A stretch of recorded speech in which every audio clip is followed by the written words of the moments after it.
to excellence, fair play, and sportsmanship are all vital to the sport's success. Remember to cheer in a positive manner and be respectful of the officials' decisions. T-Area High School wants all fans to watch the game in the stands, and according to the DAC-12 conference rules, impromptu youth football games will not be allowed. They have resulted in serious injuries at other schools, and any and all youth footballs, Nerf balls, etc. will be confiscated. Please come to watch the game, parents. Please watch your children.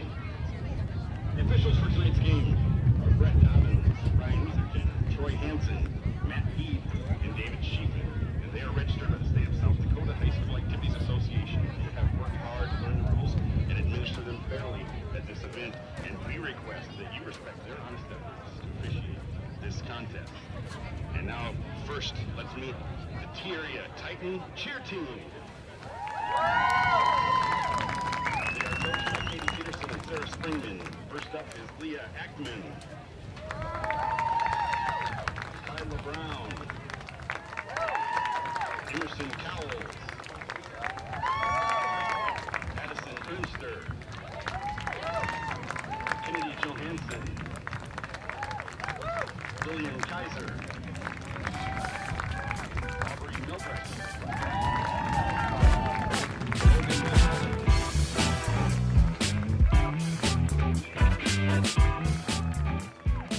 And a good evening from T-Area High School here in T, South Dakota, and welcome to Week 2 of the high school football season. I'm Jerry Paleshi, joined tonight by Chad Berger, and we have a matchup featuring the Aberdeen Central Golden Eagles and the T-Area Titans. Aberdeen Central, I guess if there's a way you're going to open up your Class AA schedule for 2023, you might as well get the two top-rated teams out of the way. Last week, a tough setback for what is a young team for Aberdeen Central, losing to Pierre and getting shut out 34-0. You turn around this week, you get the number 2 team in Class 11 AA, that being the T-Area Titans, who 1-0 on the season, but that 1-0 came by just the hair of their chinny chin chin, if you will, because they had a 27-0 lead, and it quickly vanished. Chad, you were there last week for T, and things quickly turned. Yeah, Huron was able to, move the ball in the second half, found some success in the passing game, and, came up with a late touchdown right at the end of the game. And rather than kick the PAT and go for the tie, they decided to go for 2, and T was fortunate to be able to stop that right at the very end. It's a little bit of a different roster for the head coach, Scott Fry, in his second year at the helm. If you take a look at what T has done since moving up to Class 11 AA, they're undefeated in the class, unless they're playing Pierre. Their 4 losses in Class 11 AA play have been against the Governors. Otherwise, they've kind of rolled through everybody else. They're going to try to keep that going here tonight. The last time T has lost on their football field, you have to go back to 2019. They lost to Canton. It's been home sweet home for Scott Fry, for Craig Clayberg Pryor, and for this T-Area Titans offense and defense. But you take a look at their offense compared to a year ago, and they're going to roll with a sophomore quarterback in Brenner Conrad, who's 6'3", 219 pounds. But Chad, we know about this T team. They love to run the football, and everything's going to go through the running backs and the fullback. Absolutely, and Conrad is very much a very good athlete, and it's interesting to see if he'll kind of, now that he has that one game under his belt last week, if he'll kind of open up a little bit and be able to see a little bit more success on running that option for the Titans tonight. Some of those running backs will include Riley Svanda, a 6', 165-pound junior. Tyler Reed is a 5'10", 170-pound junior. And then Keegan DeYoung will line up at fullback. No stranger to touching the football. No stranger to just going north and south and heading to the end zone. DeYoung, 5'11", 200 pounds in his senior season. For the T-Area Titans on the defensive side, this is where you're going to see a lot of the returning names, including the likes of Garrett Wiebinga. You joined him along with Sam Wordle, who is back, Ethan Viss. You could just start naming these kids all the way along. You have some of the returners from the offensive side going to the defensive side, and Carter Turek on the defensive line, who plays offensive line. You got Jessen Wiebinga. You got Keegan DeYoung, as mentioned before. The defensive side of this football team is where they're really going to rely on. Yeah, and it's interesting you mentioned a few of those guys are playing both ways, and having those guys playing both ways on a warm evening like tonight. I think the temperature was in the upper 80s here just a few minutes ago. it's going to be interesting to see if we get in a tight one how those Titans will hold out as we get into the second half. Let's take a look a little bit at Aberdeen Central coming in off that loss to Pierre last week, 32-0 in a game in which they weren't able to really throw the football down the field. As Parker Lamar, he is the starting quarterback. He's 6'3", 185 pounds in his senior year. Last week went 4 of 9 passing for 32 yards, and he did throw 1 interception. We'll see some runners here tonight as well, with Avery Ligon, a 5'9", 160-pound senior last week, rushing for 44 total yards. Lamar added 21 on 6 carries. Outside of that, there are some familiar names for Aberdeen Central if you follow along with their programs and playing basketball, multi-sport athletes, one of which is Cooper Eisenbeis, a 6'1", 160-pounder. You got Samson Flackus. He plays center. There's been a Flackus at Aberdeen Central for as long as I can remember. He continues it here for the Golden Eagles. The teams are just about set to go out onto the field and get the coin toss underway. Starting captains, or the captains for T area, include Keegan DeYoung, along with Carter Turek, Garrett Wiebinga, Jessen Wiebinga, and Ethan Viss. Our official tonight will conduct the coin toss. Brett Dobbins is white hat out there. Ryan Etherington, Troy Hansen, Matt Heeb, and David Sheffen are the other officials. They are registered with the State High School Activities Association and have passed all of the certification rules examinations. Coin toss being conducted as the captains get over the last-minute instructions.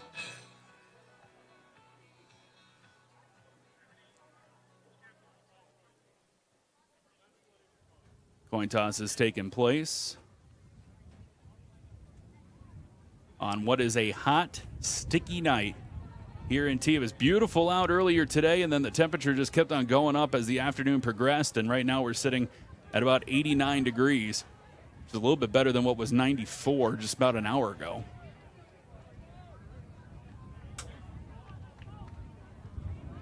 And here is the result of the coin toss. Aberdeen Central has deferred, and T will take the football moving from left to right. Little bit of a wind factor here tonight, so it looks like T's chosen to go into the wind to start the game here. Obviously, they chose to take the ball, so Aberdeen Central chose to have the wind at their back in the first quarter. I don't know if it'll play much of a role in the passing game tonight or the kicking game, but we'll see how it kind of comes into play as we move along. You never know sometimes when it comes to the wind and whether it's punting the football down the field, which we've seen some weird things happen, to say the least, over the course of the years. But here come the Titans out onto the field. They will send back a couple back there to return, including Ethan Viss, a 6'1", 166-pound senior.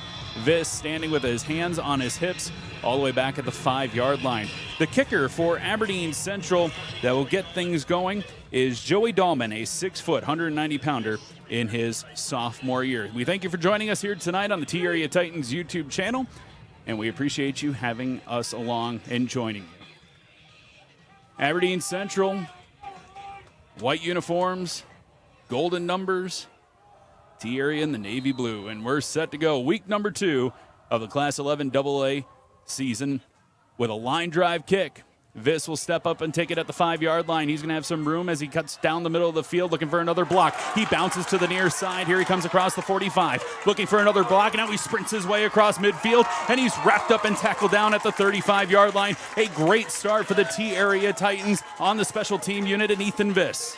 Very patient return by Viss. He hit that initial hole pretty hard, was able to cut it back to the right, and then waited for his blocking to set up downfield and was able to get across midfield. Excellent starting field position for the Titans. Take a look at the Titans' offensive line with Cody Peterson at left tackle, Jacob Youngnay at left guard, Carter Turek the center, right guard is Charlie Leslie, and the right tackle, Garrett Wiebinga. It will be 1st and 10 from the 35-yard line. Already in Aberdeen Central territory, one man in motion, that's Tyler Reed, who's now lined up in the backfield. They'll give it to him. Reed trying to cut out to the left side, an open field tackle, nicely made, and stopping Reed short will be Brody Tracy. Brody Tracy is a 5'11 senior. Tracy, just no one on the left side of the line blocked him, and he was able to fill that gap really hard and make a nice form tackle. Second down and 9. Brenner Conrad, the quarterback, will go under center.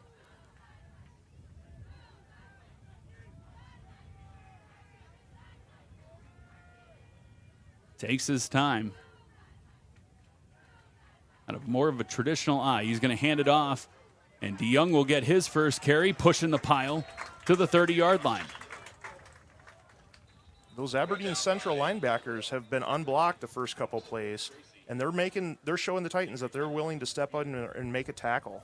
We have a eagle down on the field right now. I believe that's linebacker Mason Schremp, who is 5'11" as a junior. Brenner Conrad immediately calling for the sideline to come over and check on him.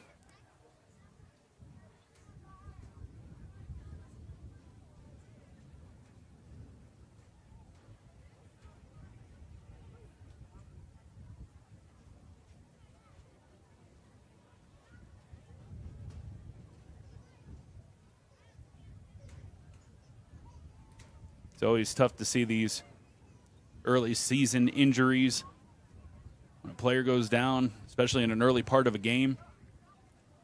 Yeah, from a coaching perspective, that can really throw you off. If one of your starters gets hurt early in the game, you have to shuffle guys around, fill people in places that they haven't been practicing all week, and they haven't gotten those reps in practice all week. So hopefully this young man's okay and able to pop up and shake it off. But, it looks like, being down this long, we'll see. He'll get some assistance to the sideline. And we hope for the best for the linebacker, Mason Schremp.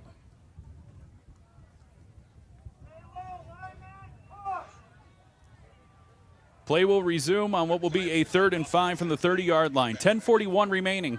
Opening quarter. First drive for the Titans. 3 wide receivers set will be to the left of the quarterback and Conrad. 3rd and 5. 4 down linemen for Aberdeen Central as the snap is given straight back to Conrad. He's going to hand it off. It's DeYoung with a carry straight down the middle, lowers the shoulder, has enough for a first down as he stretches the football out to the 22. Much better job there by the Titans offensive line of getting to that second level, sealing off some of those linebackers and allowing DeYoung to cut it back and find that gap. I think Aberdeen Central was looking for a false start penalty on Charlie Leslie. Just a little half of a motion off his right shoulder. No penalty called, however. It's first down for T. DeYoung straight behind Conrad. And they're going to hand it off, motioning left to Svanda. He cuts back to the near side. Svanda is going to work his way down towards the 10-yard line, pushed out of bounds at the 12. Looks like they're going to give him the first down. It is a first. Yep. That obviously was not where that play was designed to go. That was just great vision by Riley to take the ball, realize that everyone was where he wanted to go, and just cut it back and use his athleticism to pick up the first down and move the sticks. Svanda this time will line up on the back right side of Conrad. DeYoung to the left. 2 receivers left side as the snap will be given right back to Svanda, but this time a penalty flag does fly.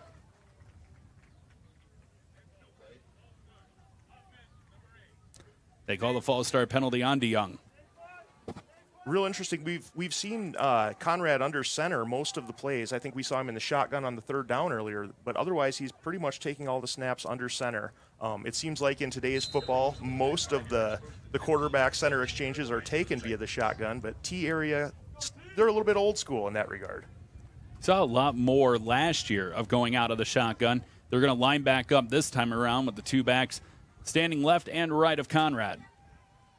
3 wide receiver options on the field as well on what is now a first down and 15. And just a tuck and run for Conrad will pick up the yards lost on the penalty. Will be 2nd down and 10. Yeah, that's Brenner's reading a defensive end on that play. And if the defensive end commits to going after the running back, then he'll keep it. And that's what he was looking at right there. Able to find a few yards. Well, it looks like, I think it was 1st and 15. So a few yards right up the middle for Brenner Conrad. Be 2nd down and 10 from the 12. Clock rolling, 9:25 remaining first quarter. The Titans already utilizing some of that clock, running the football down the field.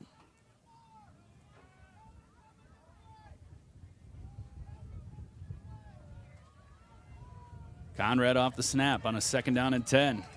He's going to keep it himself again. Fakes the handoff to DeYoung. He's still pushing. He spins his way, gets the extra push, and it's a touchdown for the 219-pound quarterback. Yeah, Brenner's size and strength really are what led to that Titan touchdown.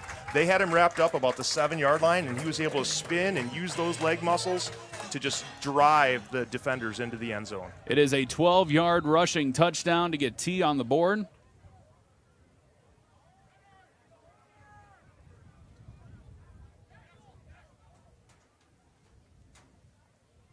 And they'll quickly run everybody in for what will be the point after. The kicker, Carson Hall, for T area, puts it up, and this one does squib through. 9:03 remaining first quarter. It is the T Area Titans 7, Aberdeen Central 0. This is the T Area Titans YouTube channel.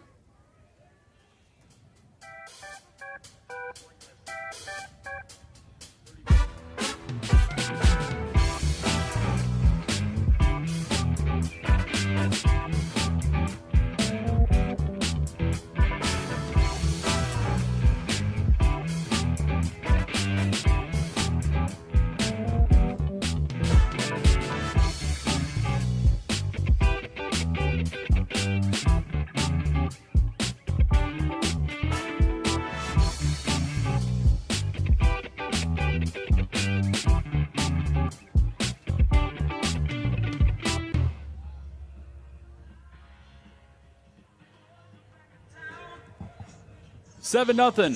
First drive for the T Area Titans goes all the way for a touchdown as the quarterback, Brenner Conrad, takes a 12-yard rush straight down the pipe, uses all the force behind him, spins his way in, and it's a quick 7-0 lead for the Titans as they will kick the ball off for the first time here tonight. And doing the honors will be Carson Hall, who did knock in that point after touchdown, get the score to where it is now. I'm Jerry Paleschi, joined by Chad Berger, and we're happy to be with you here tonight on the T Area Titans YouTube channel.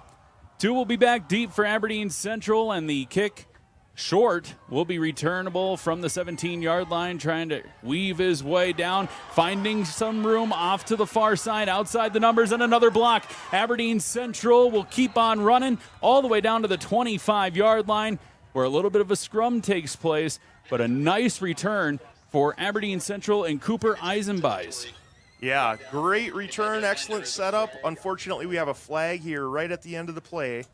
You know, when there's a good kick return like that, you kind of hate to see things, the penalty markers come out at the end. So we'll see who the penalty is on here in just a moment. Now, Scott Fry, the head coach of T Area, was just walking down the sideline, pointing the direction for Aberdeen Central to move backwards. That is what is going to happen. But nonetheless, Chad, we've opened up this game with two kickoffs that were returned. Both teams brought it basically to the 30-yard line, but Aberdeen Central is going to move back now because of the penalty, but kind of saw the exact same thing. Yeah, and, you know, at this point in the season, you know, we're in week 2.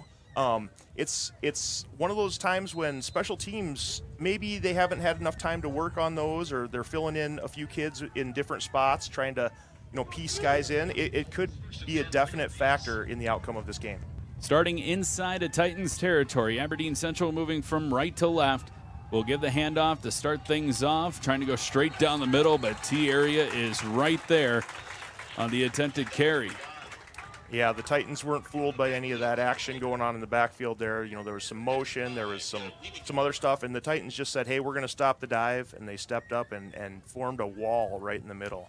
Gave the central runner no place to go. Avery Lagon was the ball carrier for Aberdeen Central that time around. And taking a look at some of the members of the defense, we mentioned it just before the game started. This is where a lot of the returning names are, is on the defensive side of the football. And you look at that defensive line, they have done a fantastic job throughout the course of their career, as a penalty flag is going to come out here on the far side. Passes intended for Cooper Eisenbeis, and he got tied up on that outside. I believe that was with Caleb Kunert. Yeah, unfortunately. Check that. It was Ethan Viss he got tangled up with. Yeah, unfortunately, Ethan's hands were all over him right there, and they're going to call that every single time. Even there's the uncatchable thing. You could argue that ball was uncatchable, but in high school football, that doesn't really matter. These officials are just going to see the contact, and they're going to call that every single time. So here is the pass interference penalty. Let's take a look at that T-Area Titans on defense. On the defensive line, defensive end, Garrett Wiebinga, the defensive tackle, Carter Turek, at nose tackle, Andrew Opland, and at defensive end, Chase DeBoer, the linebacker crew, including Jessen Wiebinga, Keegan DeYoung, and Sam Wordle, and the secondary featuring Carter Christensen, and then also Ethan Viss at corner, Caleb Coonard at free safety, and Dawson Eimers at strong safety. It's 1st and 10 following the penalty from the 31-yard line. A swing play off to the right side and nowhere for Lagon to go. He is just bodied up. And a big loss as the T-Area Titans defensive line gets to him with Carter Turek and company. Looks like Jessen Wiebinga was there too. Those guys are doing a good job. They don't want to give up the outside. Obviously, on a quick pitch like that, the outside linebacker, defensive end position, their job is to make sure that those guys go inside of them. They call that contain, and they're going to make sure that they do that. The Titans are very disciplined up front. 7:37 left to go first quarter. 2nd and 14 for Aberdeen Central from the 35 of T. Lamar out of the shotgun. Calls for the ball. He's going to keep it himself. Looking to get outside. And not going to happen. Wrapped up by Jessen Wiebinga, who got right back to him. 2 straight tackles for a loss, and Wiebinga pushes him back for another loss of a yard. It will be 3rd down and 15. Yeah, if I'm Aberdeen Central, I'm going back to the air a little bit. See, the Titans up front right now are just showing that they're very, very strong, very disciplined. I think, if Aberdeen Central is going to have a chance here, they're going to have to do a little bit of damage in the passing game. See what they dial up on a 3rd and 15. Eisenbeis will be the wide receiver to the left side. Brody Asoff, the wide receiver to the right. They put Asoff in motion. They'll have 2 in the direction of the strong side of the field. A quick pass is secured and brought in, but the Titans right all over. Wiebinga again gets over there, and also Carter Christensen off of what was a pass to Joey Dahlman, the tight end. And with the 4th and 13, that's a little bit too far to go for it, even though with the field position the way it is. So it looks like maybe they're going to punt. And they'll have the wind at their back on the punt. As the clock continues to roll, 6:15 left to go first quarter. It is 4th and 13. This will be the return man. He's going all the way back, checking everybody over on the near sideline. And he's going to stop at the 5-yard line. As here comes the punt. Short kick, but that's exactly what they were hoping to do, and Aberdeen Central almost gets to it at the goal line. That punt was put right there for Jeff Carlson. Jed Carlson did exactly what he needed to do. Yeah. He just didn't get the bounce. Yeah, exactly. And that's really a great play for a high school punter to just not boom that thing through the back of the end zone. It had a good bounce on it. There were a couple guys down there, but that's really a hard thing to do, is ask high school kids to stop their momentum, knock the ball back inbounds or back into the field of play and down it at that position. Teams are going to take a quick water break with 5:49 left to go in this first quarter with the timeout on the field. Of course, if the temperature is over a certain mark, I think it's 90 degrees or 85 degrees, they do take these extra timeouts. But you mentioned just having that touch. It's kind of like playing golf, right? If you know you can hit the ball 120 yards with your pitching wedge, and you can try to take a little bit off. If you're not very good at golf like me, you're still going to hit the ball probably 120. But for a kid, high school level, as a punter to come out there and try to get one just inside the 5-yard line, he hit that ball right where it needed to go. Just didn't hit the ball. He didn't get the ball to bounce backwards. I give him all the credit in the world. Absolutely. And a lot of times these punters, they do kicking camps in the offseason, and they do work on things like, where the nose of the ball points when they kick it and things like that. So they are getting more specialized as the years move along. Out of the timeout, it's 1st and 10 for the Titans, starting the drive from their own 20-yard line. 5:49 on the clock. As Conrad will hand it off, Svanda will get the carry, and he's going to burst his way for a nice gain of 5 yards as the tackle secured that time by Jack Birch, a 6'5", 210-pound sophomore playing defensive end. Yeah, and I don't know if the wind is necessarily a factor, but I don't think we've seen the Titans attempt a pass yet today. they're content to just pound it on the ground against the Aberdeen Central defense. As Scott Fry would always say, and it goes back to the old Brent DeBoer days, he loves nothing more than knowing that the other team knows that you're going to run the football. And he's going to run the football as long as he can, and he gets no more satisfaction out of anything in life than when he could just pound the football straight at you, and it works every time, and they know it's coming. 2nd down and 4 from the 26. Conrad looking to throw, and he's going to be wrapped up and dropped. Back to the original line of scrimmage at the 20-yard line. It's a loss of 6. Great defensive pressure put on the outside. Yeah, maybe I jinxed that one by bringing up attempting a pass, but the Titans we're gonna throw the ball on that one, and unfortunately there wasn't a lot of protection over on that left edge. That was Bodie Tracy coming from the linebacker position.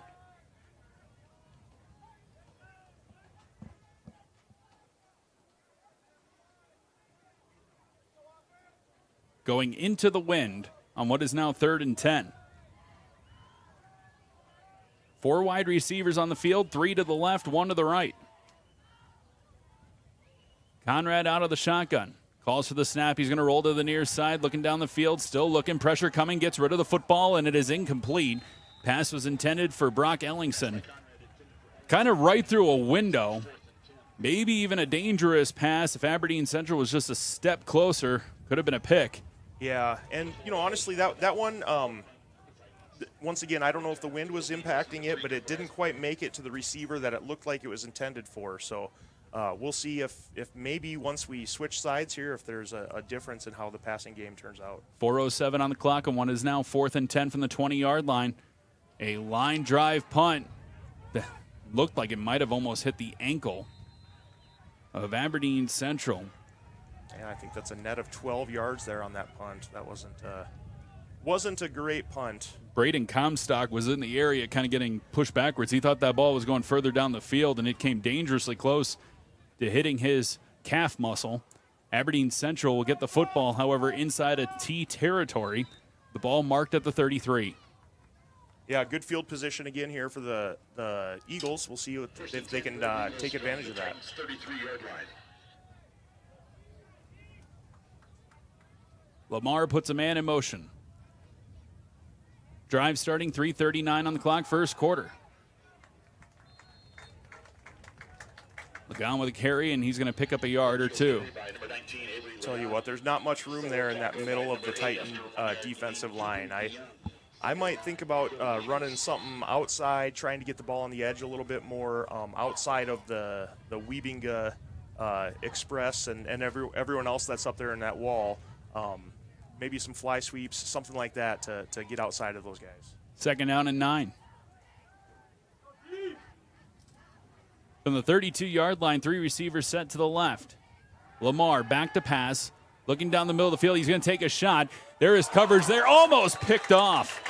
Jumping up was Sam Wordle. It went right through his hands. It's incomplete. Wordle read that one from the snap. He immediately saw that the receiver was going where the receiver was going and got into his drop and almost made a spectacular play on it. Be 3rd down and 9.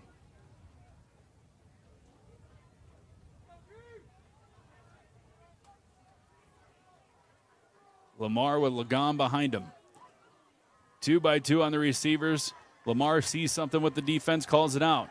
Drops back to pass, pressure coming, and he's going to be dropped down again. The ball is out, and they're going to mark him down. Never mind. They're going to say that Lamar touched the turf near the 47-yard line as the pressure put on by Carter Turek. As a quarterback, that's got to be a horrible feeling when the defender just has you in the grasp and you want to get rid of it, but you don't know what to do.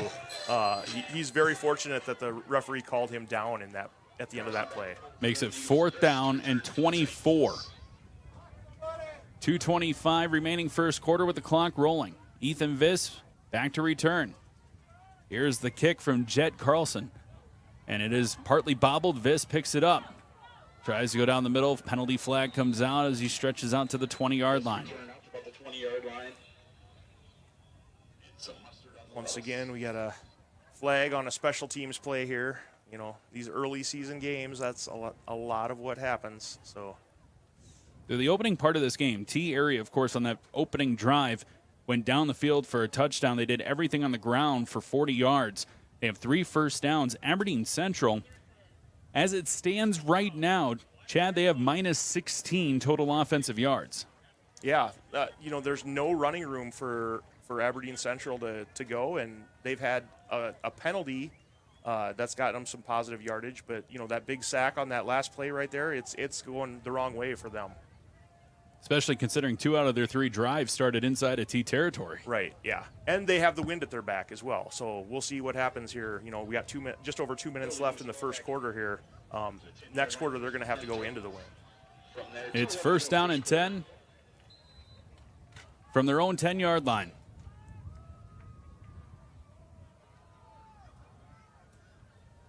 Conrad patiently waiting for the snap from Carter Turk. It's a low snap. Picks it up, went to hand it off, but he keeps it himself. He cuts out to the left side, outside the numbers. He's got some room. Plenty of room for a first down across the 30 to the 35-yard line on a nice carry for Brenner Conrad.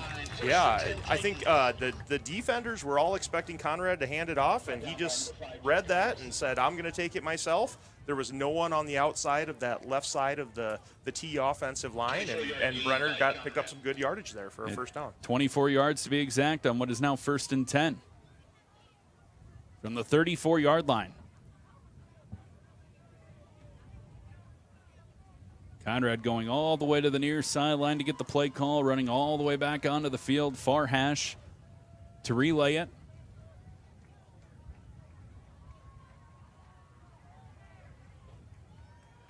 Conrad calls for the snap. This time he will go to hand it off, but they'll blow it dead. Running back moved early, I think.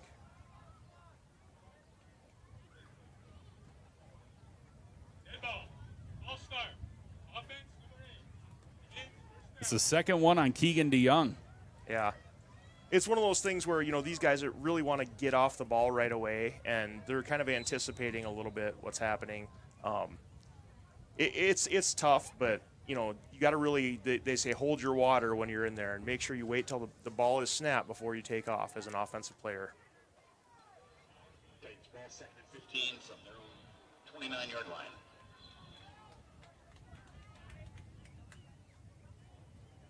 This time, 2 will go behind Brenner Conrad, who's under center. Fakes the handoff to DeYoung. It's the option play. He's going to flip it over. Has some room to run. Plenty of room for T area, and stretching forward is Tyler Reed. And he's going to be stopped near the 32. Yeah. Beautiful run. Excellent job. That was the old triple option, right? Dive, quarterback, defensive end came up and had the quarterback, and Brenner was able to pitch it outside. And, you know, the wide receiver out here did an excellent job of blocking, keeping that cornerback off of the runner. So it was a good job by T all around on that play. It's first and 10 with 1:07 remaining first quarter, leading 7-0. Conrad gives it off left side. Zvanda with the catch, and he's going to pick up a yard. Kind of a violent throwdown for Bodie Tracy on the tackle for Aberdeen Central. Yeah, as an old offensive lineman, I was never a fan of those bubble screen type plays, but it feels like you kind of take the lines completely out of it in that case, and you're putting your offensive receiver one-on-one against a defender and asking him to juke him out and make a play. Yeah, here's how those meetings go. It typically goes, all right, Chad, offensive lineman, we're going to throw this quick bubble screen. You're going to run as fast as you can to the outside and throw a block. Yeah, not my forte is running. That's why we do those gassers in practice. Second down and 9 from the 34. Clock continue to run. As running this time around will be Conrad. He's swung down to the turf. And again, getting over to him is Tracy. He's been all over the field defensively for Aberdeen Central. Yeah, a little bit different look on that option from the Aberdeen Central defense. So Brenner saw a gap in there and was able to tuck it up. It's the end of the first quarter here from T Area Titans Stadium. It is the Titans 7, Aberdeen Central 0. Thanks for watching us tonight on the T Area Titans YouTube channel.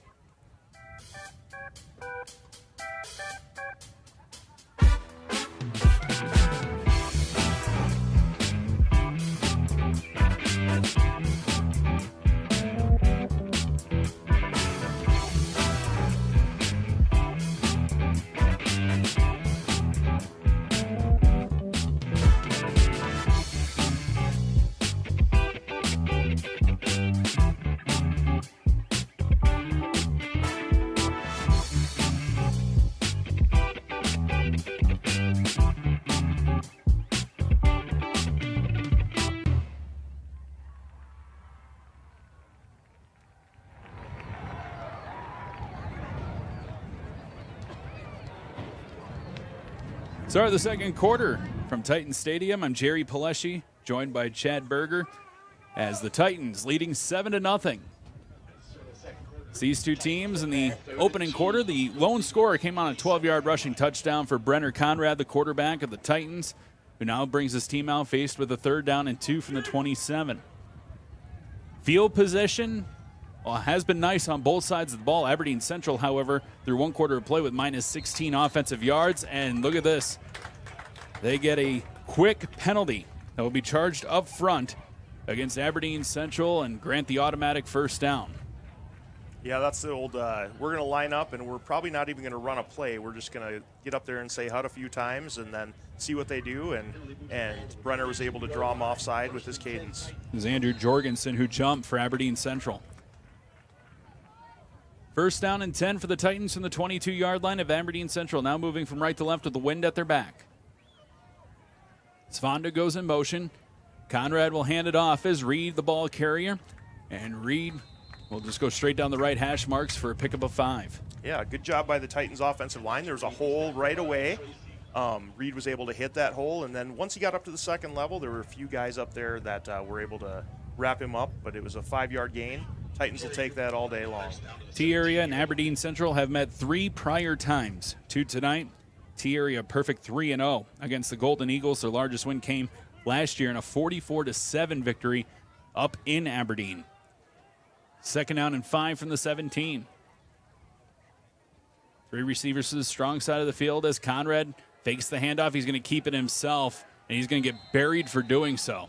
Yeah, the Aberdeen Central defenders were in the backfield there, and I don't think no matter what Brenner's decision was on that one, it was going to be the right decision. It looks like his helmet came off, so he might have to come out for a play. Aiden Giese, the tackler for Aberdeen Central, is Giese, a 5'10", 215-pound defensive lineman. Will be 3rd down and 5. And the backup quarterback is Dashel Lowry, wearing number 1, a sophomore, who's 5'11", 145 pounds. He'll have to play 1 snap before Conrad can come in. It's 3rd down and 5. Lowry hands it off, patiently trying to find a seam. That time for T-Area, I believe, is Reed on another carry, and Reed will just pick up a yard or 2. Yeah, now it's 4th down and 4. We'll see, the Titans don't look like they're bringing in the kicking unit here, so I'm guessing they're going to go for it. The kicker, if they were to do so, is Carson Hall.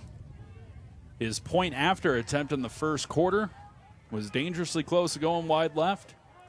Instead, they're going to go for it on 4th down and 4.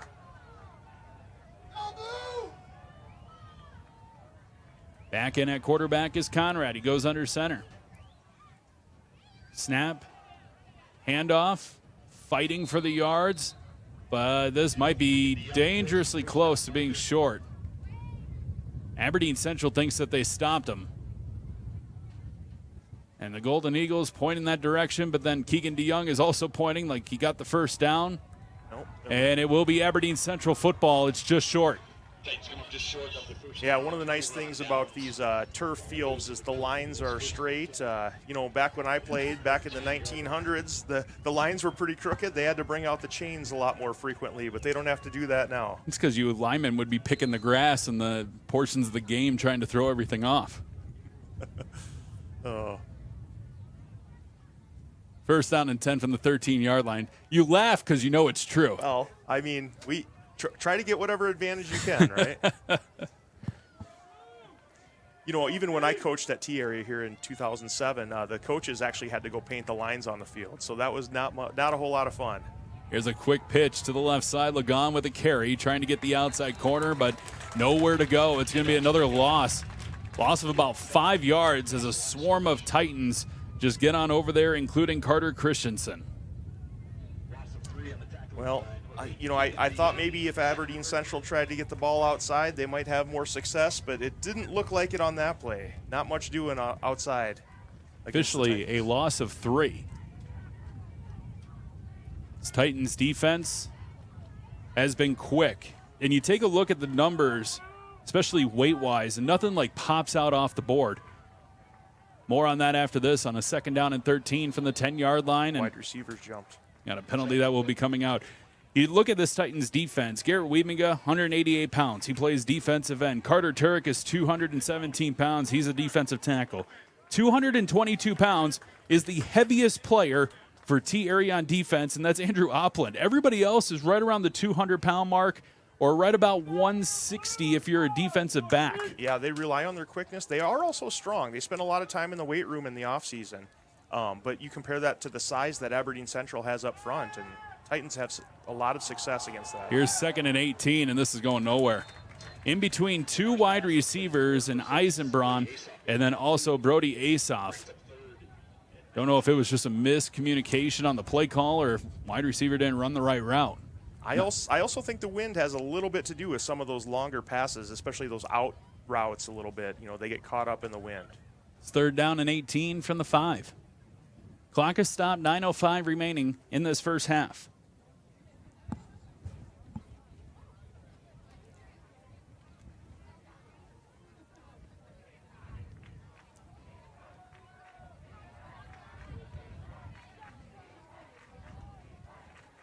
Crowd revving up on this 3rd down play. Pressure coming. Having to step up and just take the football and take whatever he could get is Parker Lamar.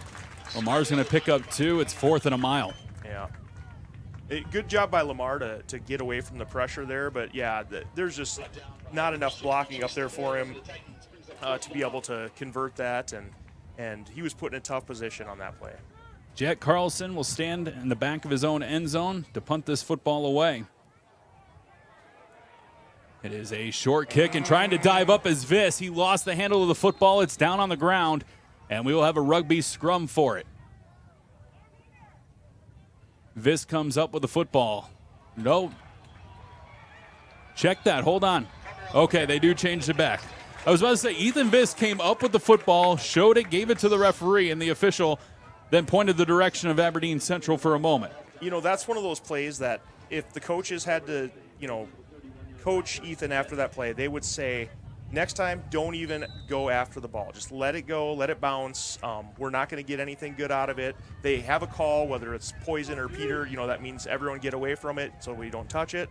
And that's what should have happened on that play. 1st down and 10. Aberdeen Central still trying to make some substitutions. Is back to throw is Conrad. Flips it out right side. Caught by Zvanda after a pickup of 9 where he caught the football, and he's going to get an extra yard out of it for a 1st down. It's going to be close. Yeah, I thought for sure it was a 1st. I'm really surprised that the refs didn't stop and let the Aberdeen Central defenders get in after they made the incorrect signal on that. You'd think they would wait a little bit to spot the ball and after the miscommunication, but we'll see what happens here. They're also having a quick conversation on the field because there is a penalty flag that is back at the 12. That might be part of that discussion for that illegal substitution. Yep. There is a flag on the play.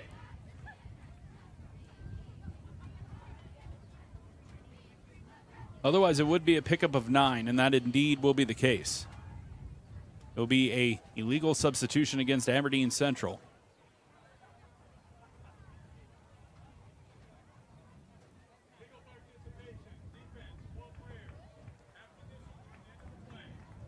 Oh, and that's a tough penalty, too, because they get the yardage from the play, and then they get half the distance to the goal. Oof. Big penalty. That puts the football just outside of the 10. So they can technically get a 1st down just inside the 1-yard line.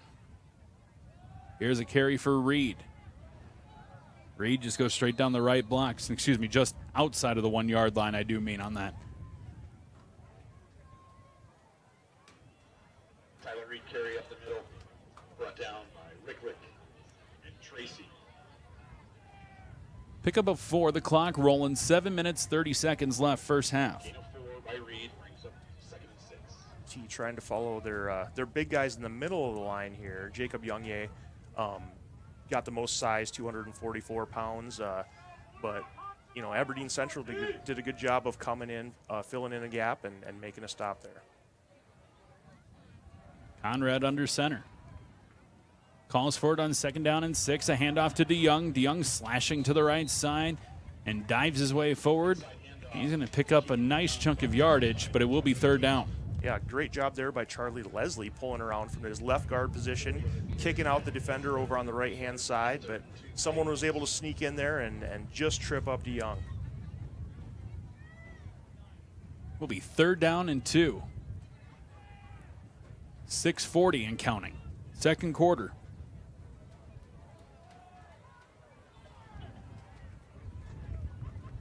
Kind of have a feeling that this is all set up for Keegan DeYoung.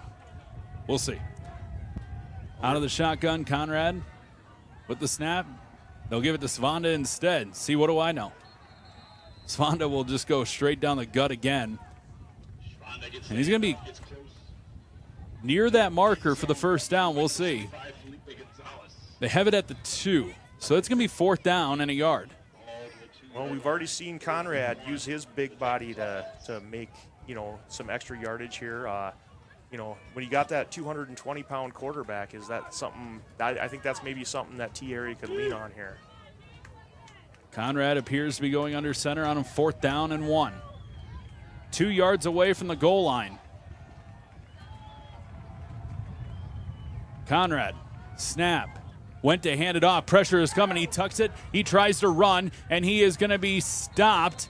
Looks like he might have the 1st down, though. Conrad with the keeper. It depends on the spot of the ball. Aberdeen Central at first was motioning like it was their football, and they're going to bring the chains out. Yeah, we're about 55 yards away from where this is. Difficult for us to tell if he made that line to gain or not. Trying to get there's a view of the football. They needed just the outside of the 1-yard line. And they'll stretch the chains, and it is a turnover on downs. Yes, indeed. Aberdeen Central all pumped up. They will take the football with 5:34 left to go in the first half, trailing by 7. But they are going to be pinned deep in their own territory on a night in which Aberdeen Central has a total of minus 15 offensive yards. Yeah, I don't want to second-guess the play call, but I don't think Brenner was trying to get that much depth after he took the snap.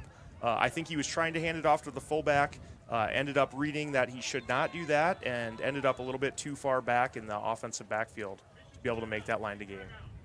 They're going to take another official's timeout with 5:34 on the clock. 7-0 Titans. It'll be 1st down. 10 yards to go from their own 2-yard line. Want to share a couple of score updates for you. Across South Dakota football in Class 11 AAA, the O'Gorman Knights have defeated Sioux Falls Roosevelt tonight 77-20. I think O'Gorman's good, but Roosevelt had a few of their starters out with suspensions the first couple games. 10 to be exact, Yep. suspended for the first 2 games. That's just it's a tough night for the Roosevelt Rough Riders and what is the West Side rivalry. Yep. Washington leading Jefferson 7-0. That's starting the 2nd quarter. Let's get you some Class 11 AA scores as Watertown on top of Huron 20-7. 6 minutes left in the 3rd over there. Pierre all over Brookings 21-0. 8 minutes left to go before halftime. Sturgis, they lead 17-0 over Mitchell with 11 minutes left in the 2nd quarter. And Yankton all over Spearfish 21-0 at the end of the 1st. Out of the timeout, Aberdeen Central with their backs against the wall. 1st down and 10 from their own 2-yard line. Back to throw and putting the football up is Lamar. They have it over the top. Breaking free is Eisenbach. Eisenbach is going to take off, and he's going to go the distance. It will be a touchdown for Aberdeen Central, 98 yards. Yep, no flags on the play. Was able to just get behind the cornerback. Tried to make a play there and was unsuccessful. And from that point forward, it's just, hey, pick the knees up, try not to trip over yard line, and it's pretty much an easy touchdown for Aberdeen Central. Point after away from tying the game. The kicker is Joey Dahlman. Dahlman, a left-footed kicker, a high snap. We'll get the football up, and it will go through. 5:22 remaining in the first half. We got a tie game here from Titan Stadium. 7-7 here on the T-Area Titans YouTube channel.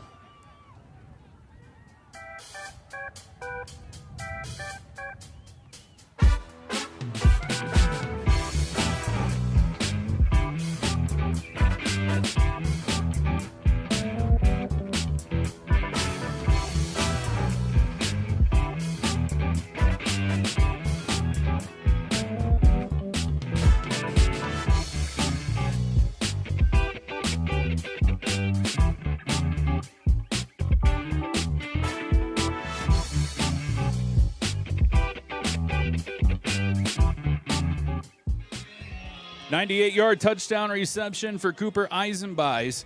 And Aberdeen Central now on the board, 7-7 here from Titans Stadium. I'm Jerry Palesci, joined by Chad Berger. And we are proud and pleased to be with you here tonight on the T-Area Titans YouTube channel. We do appreciate you tuning in on what is a hot night. Aberdeen Central, I may have just brought this up prior. I know I did. I may have been the jinx on it. You can blame me. I said they had minus 15 total offensive yards with their wall or their back against the wall, and then they just go straight over the top for a touchdown. Yeah, I think with as stout as T is up front and where the ball was at, I thought that, maybe Aberdeen Central thought if we try to run it here, there's a good chance we're going to get a safety. Let's just chuck it up there. Huron had good success against T's secondary last week. Maybe something can happen, and it did. Dial up the old Gus Farrat play. Yep, take advantage of it. Here's a line drive kick as the Titans will return from the 25-yard line as Vonda to do the honors. And he will be wrestled down to the turf, shy of the 40-yard line. I always remember that back in 2008, the Minnesota Vikings playing a game against the Chicago Bears at the Metrodome, and the Bears knocking on the door for a touchdown. The Vikings stopped them 4 straight plays. They come out on offense after the turnover on downs, and it's Gus Farrat to Bernard Berrien for 99 yards. It kind of felt similar, just a little bit. It switched that momentum in that game. And now for Aberdeen Central, they have found something. Yeah, that's a good momentum shift here, too. We'll see how the Titans react. 1st and 10 from the 39-yard line.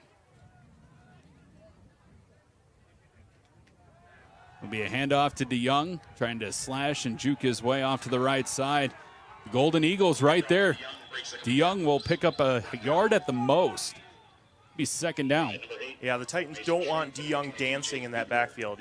From that fullback position, they really want him to hit that hole going full speed and then maybe make a cut off of that. As soon as he starts dancing back there, more defenders are going to be able to fill in those gaps and bring him down for not as much yardage.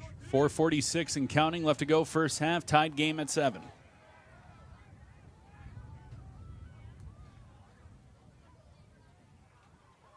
Two receivers off to the right side as Conrad, the quarterback, standing out of the shotgun at the 35-yard line. Calls for the snap. It's low. He's just going to put it straight into the gut for a nice carry, picking up a 3rd down and shorter, setting up a 3rd down and short on the carry for Keegan DeYoung. Yeah, better job by DeYoung there of just hitting that hole. He drug a couple defenders the last 3 yards of that play and really sets him up well here on 3rd and 2. That clock continuing to run. By the time the Titans take the snap, it's under 4 minutes. They're going to take back full control of this game. Conrad out of the shotgun, calls for an option play, flings it out left side, gets a block as Keegan DeYoung. DeYoung outside the numbers is going to be pushed out of bounds and brought down to the turf. I'm going to say he is marked out of bounds at the 25-yard line. Titans are doing a great job on that option of blocking on the edges. Their wide receivers just get their hands on those cornerbacks and seal them off, and then the running backs have a great lane to hit it up that sideline. Jack Carlson with the tackle for Aberdeen Central. 1st down and 10 Titans. 3:41 on the clock. It is stopped. Conrad calls for it. Fakes the handoff. He's going to keep it himself. Comes to the near side of the field and has plenty of room to work with. He's going to pick up 13 yards for a 1st down. That looked like it was messed up front. I think offensive linemen were pulling in both directions on that play, and I think that confused everyone, and Conrad just was able to find a gap in there and hit it up in there. Be 1st down and 10. Football is marked at the 14.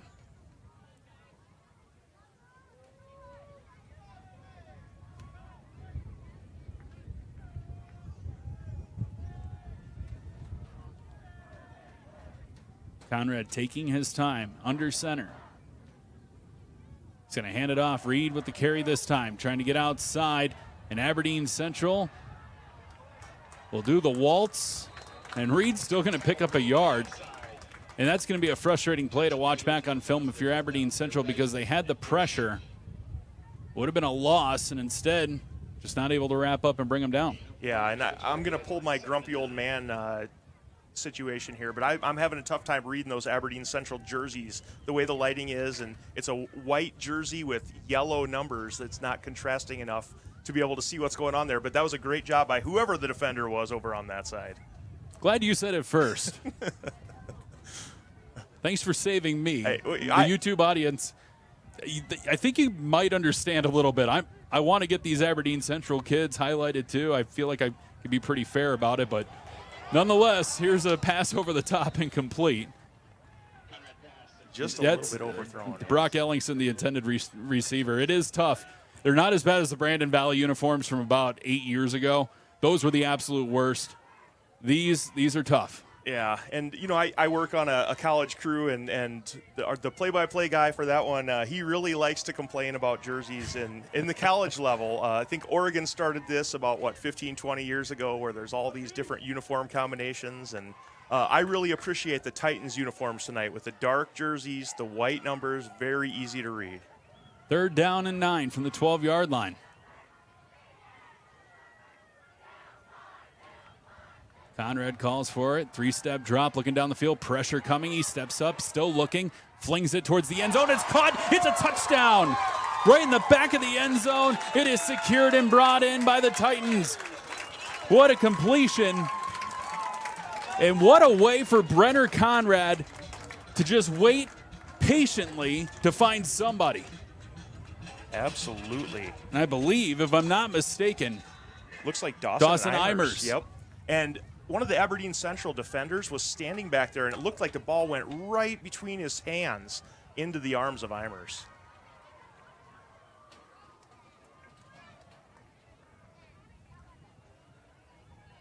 With a set of birds flying across Titan Stadium, the extra point is up, and it is through for Carson Hall. A touchdown reception brought in by Dawson Eimers puts T-Area back on top, 14-7 with 2:06 remaining in the first half on the T-Area Titans YouTube channel.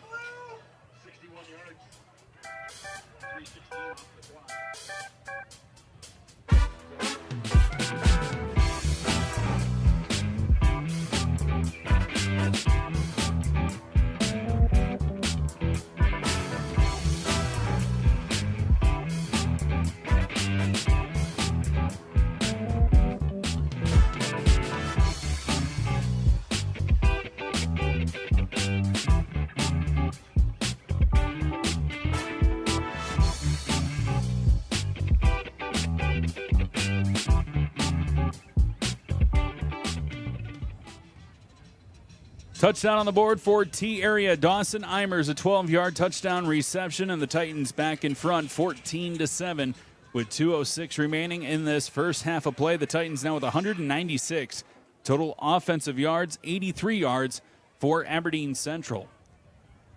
That was a big drive for the Titans. Aberdeen Central just scored on that huge touchdown pass the series before that. So good bounce back drive for the Titans, and got now back in the lead. Carson Hall will kick off for the Titans with the wind at his back.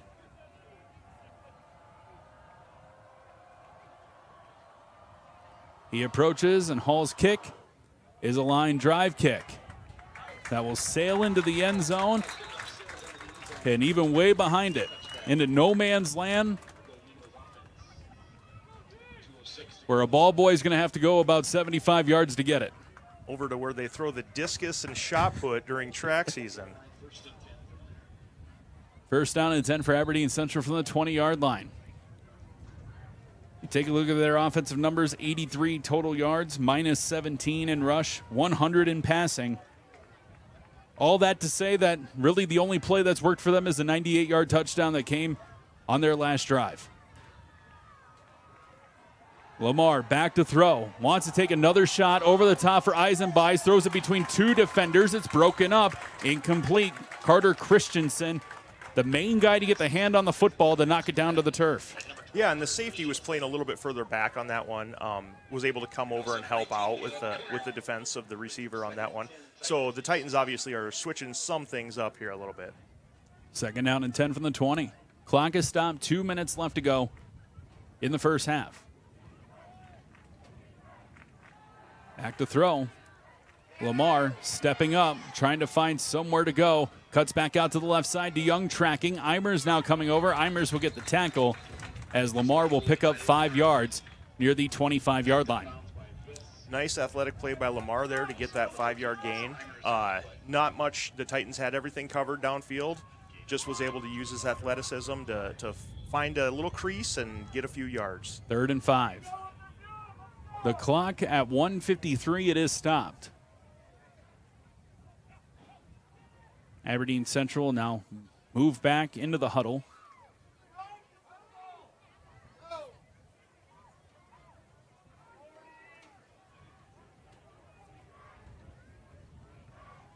Here's the snap. Lamar's just going to keep it himself, and he's going to be wrapped up at the ankles and dropped. Keegan DeYoung with the tackle, and it will be 4th down. That was real interesting. Aberdeen Central was kind of lined up at the line, went into a quick huddle. I thought maybe we'd see a trick play or something coming out of there, but they just ran a straight quarterback draw. So, interesting call. Will be no gain and a timeout taken for T area. I think Scott Fry is even asking for a couple extra seconds to be added to the clock. It is stopped at 1:40. And Aberdeen Central would think that they're going to bring Jet Carlson back out onto the field to try to punt this football away. Yeah, that's a tough one. With the wind, I mean, you want to get a gain in field position, but we saw a T area in the first quarter punt against the wind, and it was only a net of 12 yards. So it hopefully, we'll see what ends up happening here, but T area better be ready for a fake punt.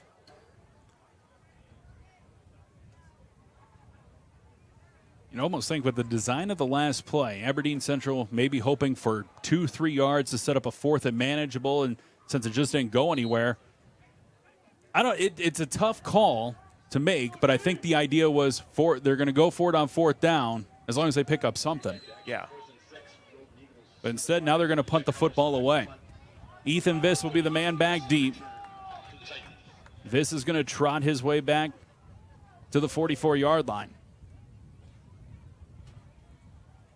Carlson will kick into the wind. It's high up in the air. A short kick that takes a bounce at the 47-yard line and ultimately will be downed in that area as taking control of the football is Riley Waldo. So the Titans will take the football 1st down and 10 with 1:39 left to go in quarter number 2. Yeah, the officials actually moved it up to the 46, so I think that was a 21-yard punt when all was said and done there. One of those things, too, where the Titans have to be really careful with those punting situations so that it doesn't hit one of the guys blocking an Aberdeen player, because then it becomes a live ball. 3 receivers to the right side. Conrad, back, pump fakes, looking down the field plenty of time. He's going to take a shot down the middle. It is incomplete.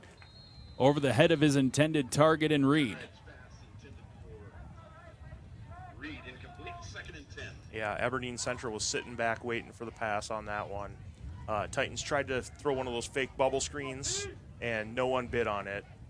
All the safeties and corners stayed on their guys, and so we're able to get the receivers covered downfield. Braden Comstock and Jet Carlson, the 2 back for Aberdeen Central. That was in that defensive coverage. 2nd down and 10, clock stopped with 93 seconds left to go before halftime. Titans looking to add to their lead before the break. Quick throw is past the hands of Reed, incomplete. Clapping his hands together was Conrad. He knows he missed him. Yeah, a good 2-man route over there. The outside receiver had a slant. Reed had the out, and Conrad's just reading that cornerback to see where he goes, and Reed was open, but Brenner just threw it a little bit outside, and he wasn't able to haul it in. It'll be 3rd down and 10 from the 46. And for a sophomore quarterback in a system that is designed to run, probably doesn't get too many opportunities to really work on the passes. Well, they do. But you do. They do. These guys play 7-on-7 all year long, so they're seeing other situations. They do get to work on that stuff. They'll go with the option, and Conrad will just burst his way forward and pick up about 5 yards. But ultimately, you have those 7-on-7s. You get into the front of the season, though, and you're really working on the offense for T area has always been run-based and run-base. And you start going through those motions, and what's the game plan? We're going to run the football. Right. Plus, it's a little bit different, when you're doing it here in the game and you have 230, 240-pound defensive linemen running after you, versus when you're doing it at Riggs Football Academy in Sioux Falls against no defensive line at all. It's a little bit different scenario. 50 seconds. Clock continuing to run. The Titans are going to bring this all the way down and take a timeout. The reason I say that is Brenner Conrad. You can see him on the bottom right of your screen talking with the coaching staff, didn't even flinch, never moved. They knew what they were doing. They were going to take the timeout with 37 seconds left to go before halftime on what will be a 4th down and 5.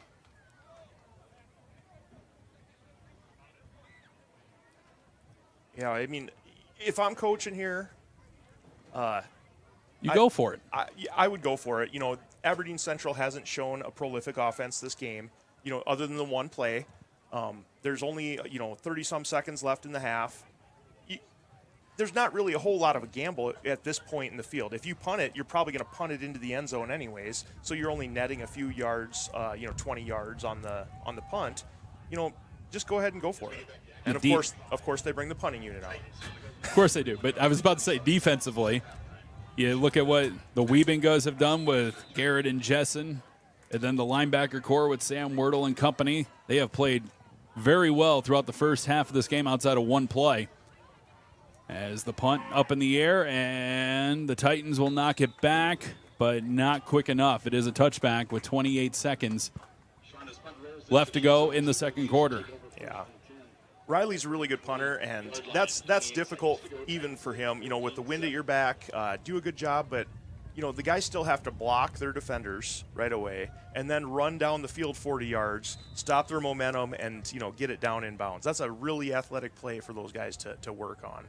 We'll see if Aberdeen Central can find some magic to potentially tie this game with 28 seconds left to go before halftime.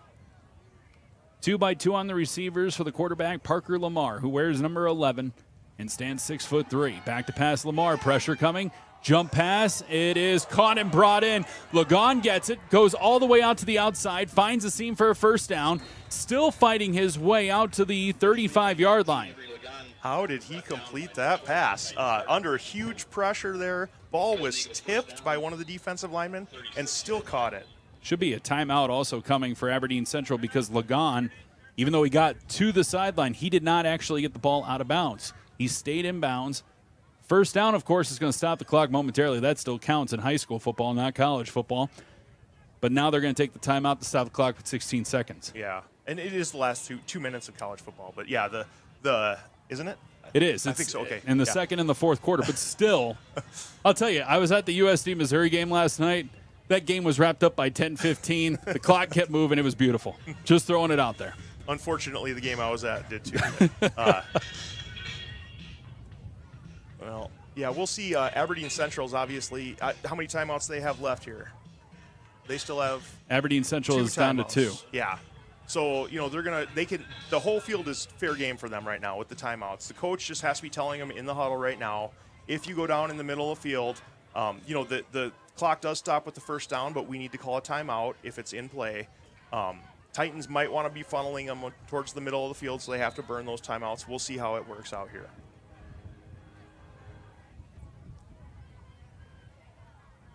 First down and 10 from the 36. Trailing by 7, Aberdeen Central. Goes 2-by-2 on the receivers. 4 down linemen for the Titans. Lamar, quick drop, takes a shot down the left side. It is bobbled and dropped at the 35-yard line, incomplete. Lamar's pass, incomplete. Brings up 2nd and 10 for the Titan defense. That was the play, though, Chad. That was right where they kind of wanted it to go. Yeah, Titans safety was a little bit late getting over there and hit the receiver right in the breadbasket, but he wasn't able to haul it in.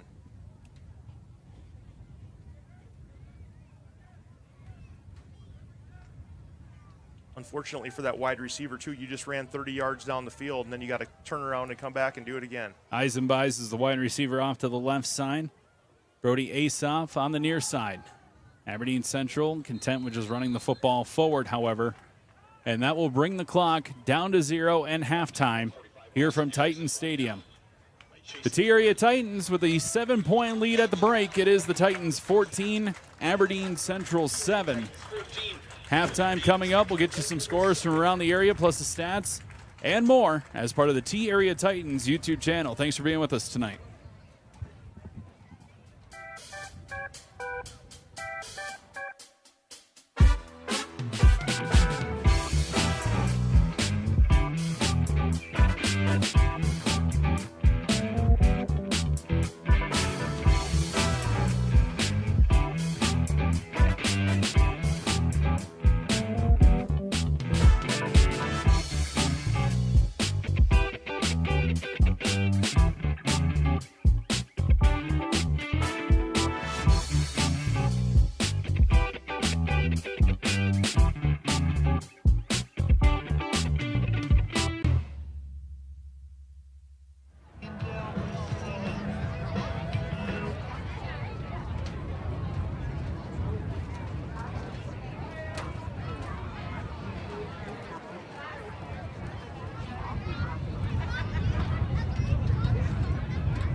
Welcome back inside of Titans Stadium. I'm Jerry Paleschi. Your halftime score is T-Area 14, Aberdeen Central 7. Let's just get you some of the stats from the first half of play. For T-Area, 201 total offensive yards on 32 plays. Aberdeen Central, 109 on 17 plays. 14 points on the board. It was all opened up with Brenner Conrad, who kept a quarterback keeper for a 12-yard touchdown, with the point after being good, capping a 6-play, 35-yard drive. And Aberdeen Central, their lone touchdown came off of what was a goal line stand defensively for them, and then Parker Lamar found Cooper Eisenbeis for the touchdown, 98 yards on the play. The one-play drive took 12 seconds off the clock, making it 7-7 after Joey Dahlman hit the point after.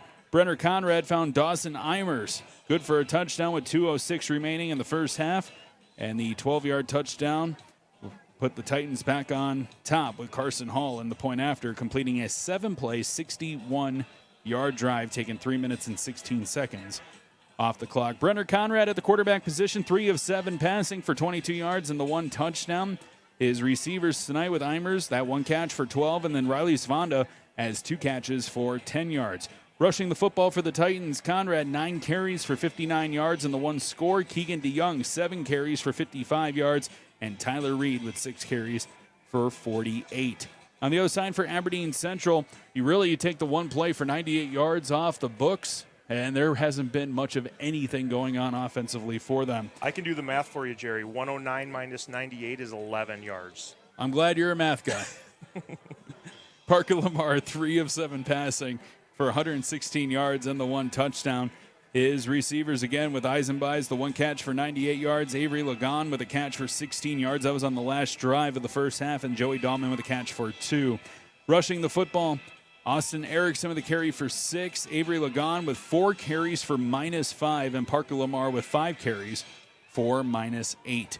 Defensively, leading the way first for the Titans, Keegan DeYoung with 4 total tackles, 2 tackles for a loss. Jessen Wiebinga with a tackle and a half for a loss. 3 total tackles on the night for Wiebinga.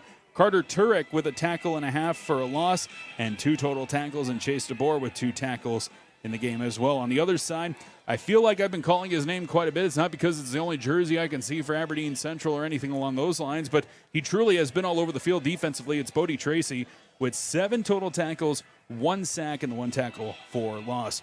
Cordell Reichik with 6 total tackles, and then Tate Huff with 5 for the Golden Eagles. 14-7, your halftime score. The Titans controlled the clock for 16 minutes and 33 seconds in that first half of play. Yeah, a defensive first half. Few mistakes on special teams. Both teams, early in the season, it's hot out. You've got guys playing both ways, but it's still a game where the offenses really have to step up and start making plays here on both sides of the ball. Titans had a few opportunities where, they were just not able to punch the ball in. The one, they turned it over on downs down at the 2-yard line.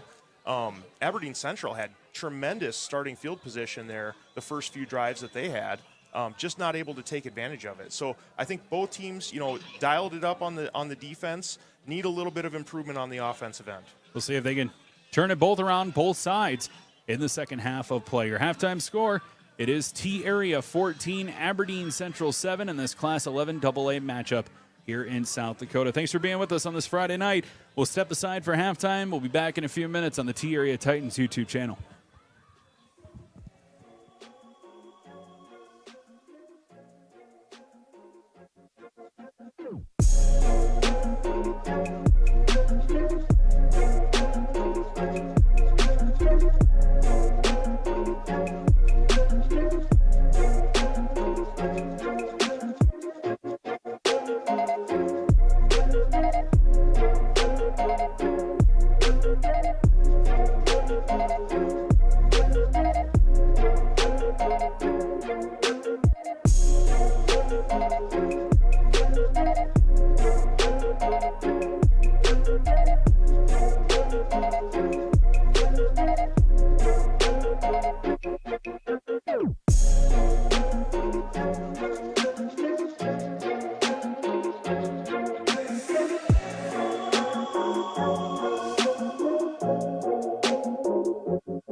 Discover the Ozempic Zone.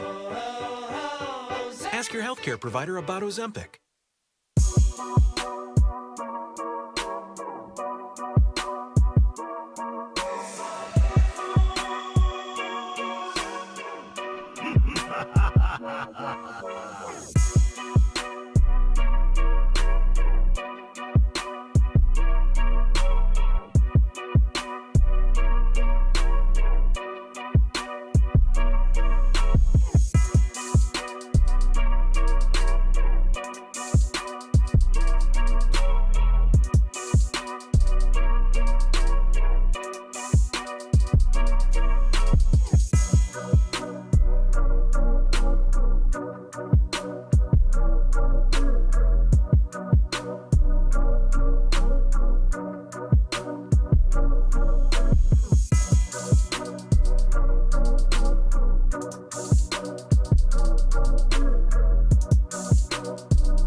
Download the Domino's app today and become a Piece of the Pie Rewards member to earn points toward free pizza.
Welcome back to Titans Stadium. I'm Jerry Paleschi, joined by Chad Berger, and we are just about set to get underway with the start of the second half as the Titans with the lead over Aberdeen Central 14-7. An interesting first half of play in which, if you look at the stat book, which is why you play the game, you look at the stat book, Chad, you say T's in full control.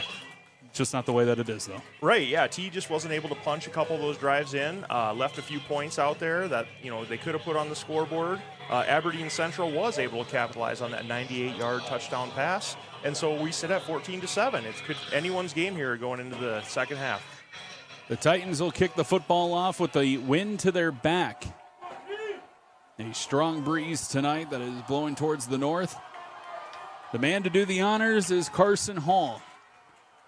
Two back deep for Aberdeen Central, and we are underway with the second half here on the T-Area Titans YouTube channel. A short kick that will be picked up near the 10-yard line. They're going to blow it dead because touching the ground with his foot for Aberdeen Central on the return was Braden Comstock.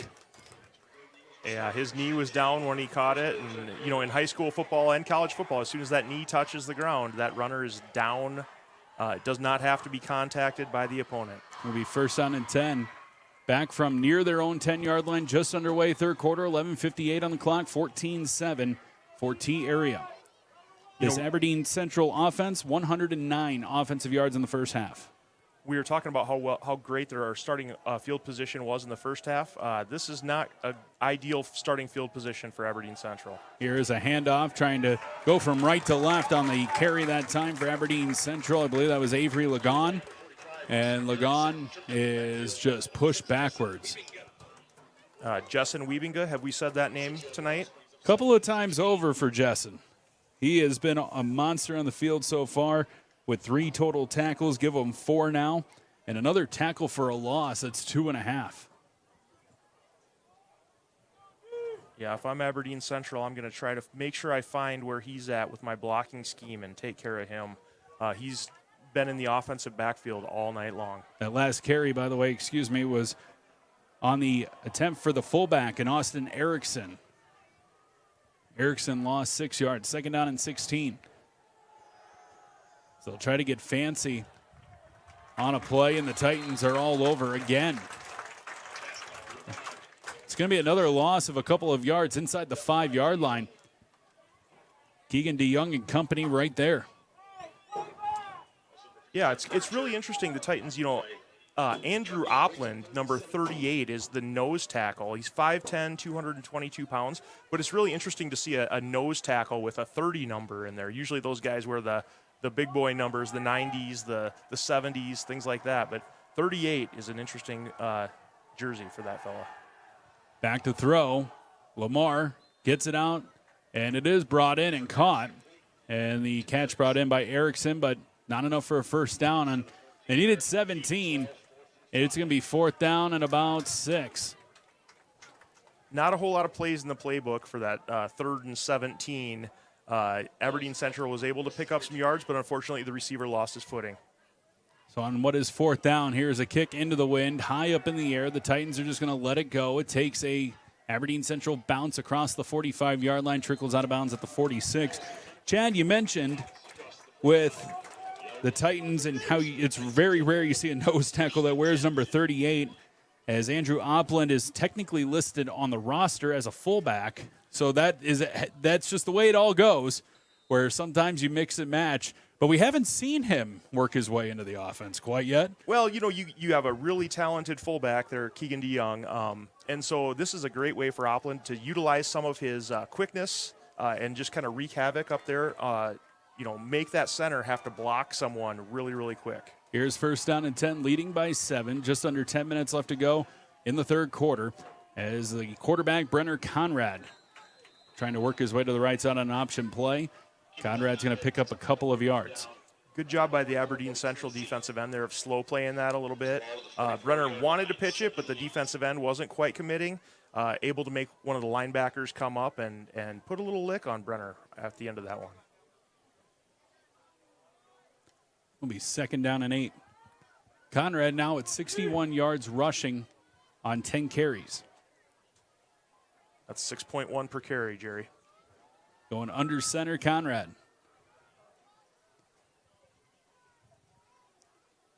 Takes the snap this time. They'll hand it off to Reed Svanda, with the carry. And he's going to pick up 4 yards. Yeah, let's see. Are they 3rd and 5 here? It is 3rd and 5 from the 41. Kind of opens up the playbook a little bit. You can do a lot of different things in this. You can still run it. You can hit the passing game a little bit, try some play action. We'll see what the Titans decide to do. DeYoung is the tailback, lined up next to Brenner Conrad, off on his right side on a 3rd down and 5 from the 41-yard line. 3 options to the right side as Conrad, swooping over to the right side, flings it out. It is caught, first down for the T-area Titans. Securing the football is Svanda, and Svanda will move the chains. Yeah, a lot of times those rollout passes work really well in situations like that. The quarterback doesn't have to worry about pressure from the backside coming to get him. He just really has to outrun that defensive end, and then he can decide, hey, if the receiver's open, I can throw it. If not, I can, tuck it and run it. And so it's a really good option for the quarterback in that particular position. Also, a heads-up play by the junior, and Svanda to know where the first down marker was. He just turned his way back from the slot receiver position, and the ball delivered right to him. First down and 10 from the 31-yard line. As Conrad will hand it off, and going straight down the middle on a nice carry for the T-area Titans is Svanda again, and Svanda is going to be right near the first down marker. Depending on the spot, it'll be second down and short. Yeah, great hold by the big boys up front there. Carter Turek, Charlie Leslie, Jacob Yongye, just clearing a path for the ball carrier to basically get untouched for about 4 or 5 yards. 2nd and 1 from the 22. 7 minutes, 30 seconds left in the third quarter. Conrad out of the shotgun. The snap. He's going to keep it himself. Has a first down and stretches the football out to the 15-yard line.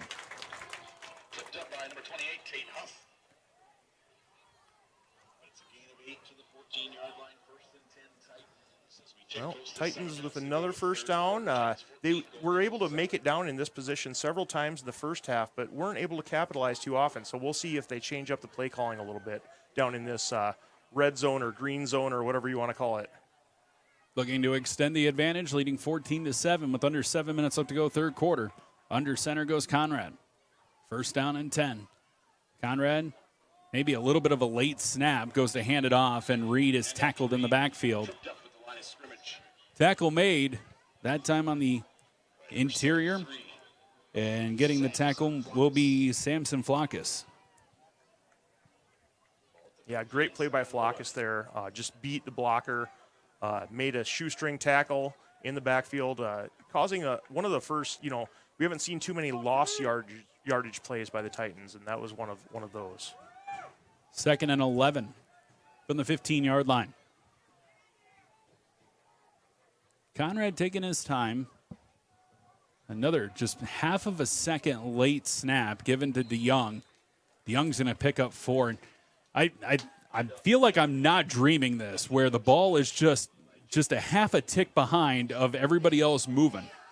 Yeah, it's one of those things where the refs typically don't call that. If you do see them call it, it's the everyone but the center type of call, but it really depends on the quarterback's cadence at this point and what the players are used to. They hear it, they see it, work with it every single day in practice, and so they become accustomed to that cadence.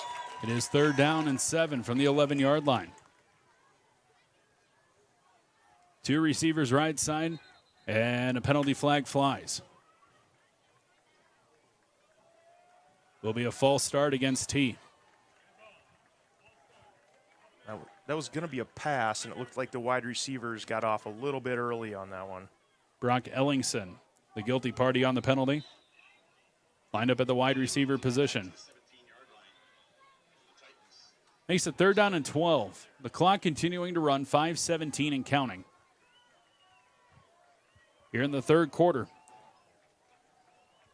Titans looking for the first points of the second half, leading by 7. Conrad secures the snap, lobs it to the end zone, incomplete. The ball just flies out of the back of the end zone. It's 4th down. And Conrad took a pretty good hit there by, it looks like number 70, what did I see there? 70 or 73, it looks like maybe. Flockus, yeah. Got him a little bit low there, but, Brenner still stepped up, but I think that's what caused that pass to go high. So this will be a big play for the Titans as a field goal attempt from Carson Hall. And I'll line this up for what will be roughly 33 yards. Here's the snap. Hall's kick is on the way. It is a little short, I do believe. It's no good. Kick just short. He had a couple of them in the point afters in the first half in which they kind of trickled to the left. This one was straight down the middle like he needed to, but he just didn't have enough leg behind him. Yeah, and that's unfortunate. We got the wind at your back a little bit, and, just got to make sure to drive through, kind of like, you were talking about golfing earlier. Got to hit the ball in the right spot at the right time, and there's a lot of different factors that go into the kicking game. You got the snap, you got the hold, the laces, obviously, if you've watched Ace Ventura. Lots of different things that could go wrong there. That puts the football at the 20-yard line. 1st down and 10 for Aberdeen Central. And they're going to stop play quick for an official's timeout. Again, the temperature right now, 83 degrees, so it has cooled down, but they're still giving that quick water break. Yeah, let's go ahead and go down some of the 11 AA scores right now. We've got Watertown over Huron 32-13 as a final. Obviously, T area is up on Aberdeen Central 14-7. Sturgis Brown is up on Mitchell 24-0. Chris Koletsky has the Sturgis players really rocking out there. Pier up on Brookings 49-0. And Yankton is ahead of Spearfish 21-13 at halftime. So a couple good, interesting scores there in 11 AA. Spearfish making a little bit of a comeback in that game because Yankton was up 21-0 just a few moments ago. Coming up next week, the T-Area Titans go on the road in a rematch of last year's incredible game that was here at Titan Stadium, as they will go to McEnany Field to take on the O'Gorman Knights. O'Gorman took care of business today, to say the least, with the Roosevelt Rough Riders. It will be O'Gorman and T, McEnany Field next week at 6 p.m. Yeah, buy your tickets for that one. That's going to be a good one. Obviously, we had a classic last year in that game here at Titan Stadium, so interesting to see if the rematch next week. Aberdeen Central takes over 1st down and 10 from the 20-yard line. A straight carry for Avery Lagan, and Lagan will be swallowed up for a loss of 2. Going back to that game last year was easily, and I've called, I can't tell you how many different high school football games throughout my career, that is easily a top 3 candidate, if not number 1. Yeah. Just off the top of my head, I know I did a game with Roosevelt and Brandon one year where Brandon went up by like 30 points and Roosevelt charged back, fell just a little bit short. There was a Washington-Roosevelt championship game that took place with Kim Nelson going for 2 at the end, going against the Washington Dynasty. I put that T. O'Gorman game right there with both of those. Yeah, got to enjoy those ones while we can. Here's a 2nd down and 11. And a carry for a couple of yards. Yeah, DeYoung was able to kind of track down Lamar there, trip him up, and so couple yard gain. Titans hold them to 3rd and long here. We'll see if Aberdeen Central goes back to the pass. Just under 4 minutes left to go. Here in the 3rd quarter, it's 3rd and 9 from the 21-yard line. Neither team has scored here in the second half so far. Aberdeen Central, their lone touchdown came on a 98-yard pass. Parker Lamar to Cooper Eisenbeis. They've attempted to go downfield a couple of times since then. They're going to try here as well. A jump ball that is incomplete. It was broken up by Ethan Viss with the pass intended for Eisenbeis, and it will be 4th down. Viss did a really good job there of getting his left hand up when the receiver went up to try to high point that and knocked it down. So excellent job keeping his hands off the defender and knocking that ball away. Stops the clock with 3:32 left to go in the 3rd quarter. Back to punt for Aberdeen Central will be Jet Carlson. Carlson's kick will take a roll across midfield and will roll out of bounds precisely at the 43-yard line. Titans had 236 offensive yards. Of course, most of that done on the ground, 204 compared to 32 yards through the air. Aberdeen Central, 113 total yards, 125 through the air, minus 12 in rushing yards. Titans will have the wind at their back for the final 3:24 of the 3rd quarter. So we'll see if that plays a little bit into the strategy for Scott Fry and company.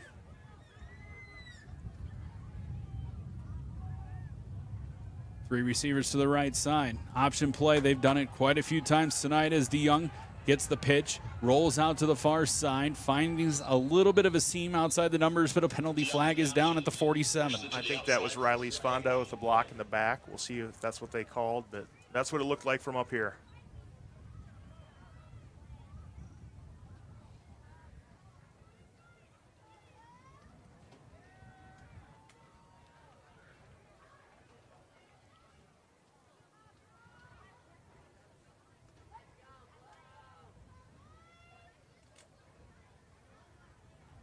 The officials discussing this with the penalty flag that is marked at the 47. I think the question is whether the coaching staff wants to take the penalty or decline it here.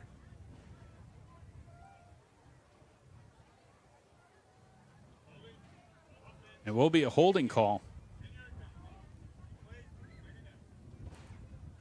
So holding call officially at the 46, moves it back to the 36-yard line. So make it 1st down and 17 from the 36.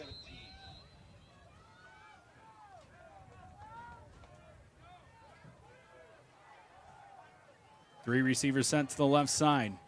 Conrad calls for it, gets it, steps back, flings it down the middle of the field looking for Sfonda. It's incomplete.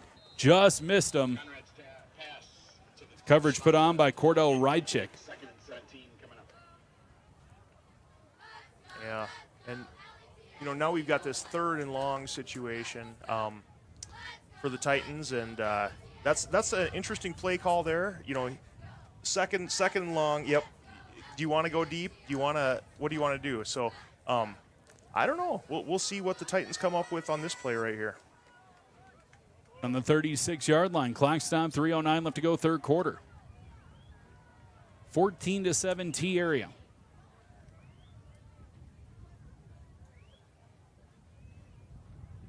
Conrad under center.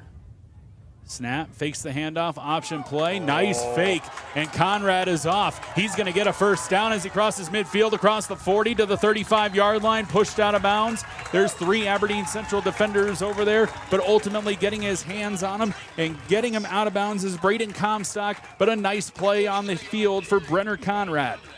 What a fake by Conrad right there. Just all the defenders thought that he was going to pitch it. He gave the little juke and then was able to tuck it up in there.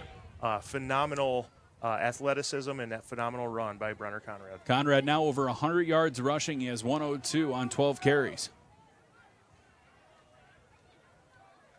He'll go under center again on a 1st down and 10 inside Aberdeen Central territory. Snap, handoff, Trying to come to the near side is Reed. And Reed is stopped at the 30-yard line, and a little bit of extracurricular activity draws the ire of the crowd here on the T-Area Titans sideline.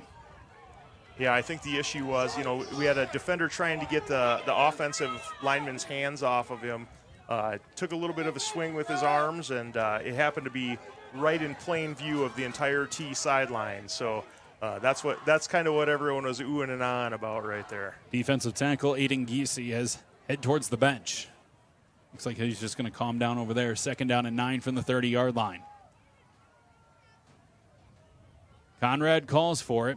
Hands it off. Reed with a carry. Finds a seam down the middle of the field. He's going to cut to the near side. Looking to break through another defender. And he will be stopped shy of the goal line at the 3-yard line, but a penalty flag is out like Chad said. Sometimes if there's just too big of a hole there, something may have happened. Also got an offensive lineman down here. It looks like Youngye kind of limping off the field right now. So, yeah, don't know exactly what happened, but looks like it's against the Titans.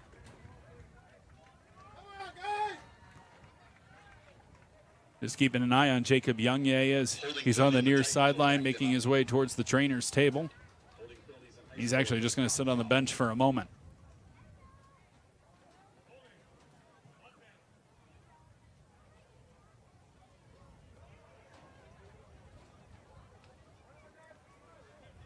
So the holding penalty will make it 2nd down and 11. I think they said 55, Garrett Weebingood. Really unfortunate call. It was a great hole up the middle. Difficult play for the Titans there. 2nd down and 11 from the 32. 1:52 left, 3rd quarter. It's a fake handoff for Conrad. He's looking down the middle of the field. He's going to take the shot towards the end zone. It is incomplete. Pass was intended for Caleb Coonert. And Coonert hobbling a little bit as he makes his way towards the near sideline. This is that point in the game where, 90-degree heat earlier this afternoon. These guys have been out in it for a few hours now. Hopefully they had some Pedialyte or something for them to take at halftime to hopefully, keep some of those cramps and everything else away. Keep an eye on him. So 2 players for T area here on this drive. Heading back to the sideline, Coonert being one, Youngye being the other. Youngye sitting on the near sideline bench as he watches on a 3rd down and 11 from the 32.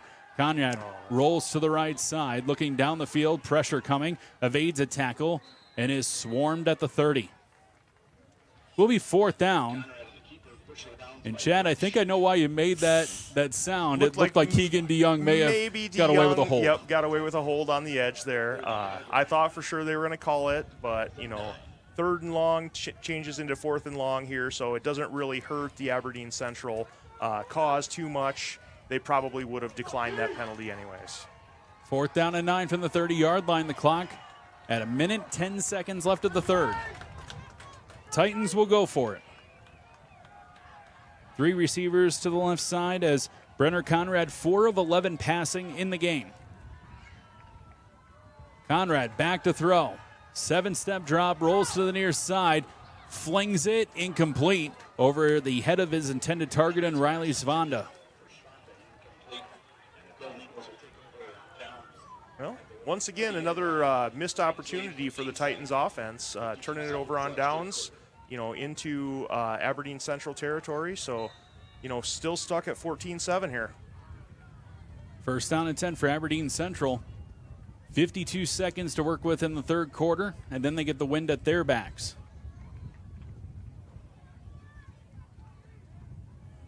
Golden Eagles on offense, though, has just been dire to find anything, just anything at all. Outside of one play that went for 98 yards, this offensive unit has really struggled. Last week they lost 32-0 to Pierre. They go with a handoff as Lagon stuffed in the backfield by Keegan DeYoung. And another T-Area Titans player down on the field. Yeah, I heard from a friend here, Pedialyte is not just for sick children. It is a very effective rehydration tool, and I'm not a paid endorser for that brand either.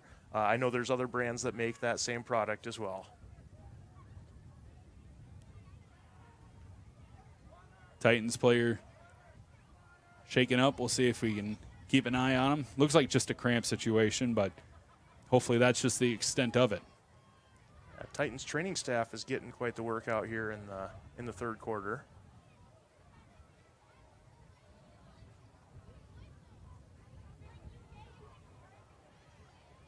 We have a great crowd on hand here tonight at Titan Stadium as the bleachers pretty much stretched on the home side here, the press box side. Decently full from end to end. Great crowd on YouTube here tonight as well, so thank you for joining us. Whether you're from around T, you have a grandkid that may be playing, maybe you're tuning in from Huron for whatever reason. Yep. We thank you for joining us here tonight. Maybe you're from Alaska. We've had a few of those before. Some scores from earlier this week for the Titans. The JV squad for the Titans took on Sioux Falls, Washington on Monday and lost 27-0. Tuesday, it looks like the middle school played against West Central. 8th grade picked up the victory 20-0, and 7th grade beat West Central 27-0. 9th grade team played last night up in Del Rapids, 38-0 victory. I heard there might have been a Burger Kid playing in that one, so he had a big sack there in the second half of that one. Proud dad moment right here. Taken after. T-Area Titans volleyball last night, and a loss to Harrisburg, who's the number one team out of Class AA, but they played them tough. I believe it was 25-20, 25-20, and 25-11, if I'm not mistaken, right around that range. But playing Harrisburg really tough, and that's a program that has just year after year after year been top of the class in AA. So for the Titans volleyball team, they're back at it. They have a home date coming up on Thursday night. You can join us here at T-Area High School for that. That's a 7 o'clock start on Thursday night.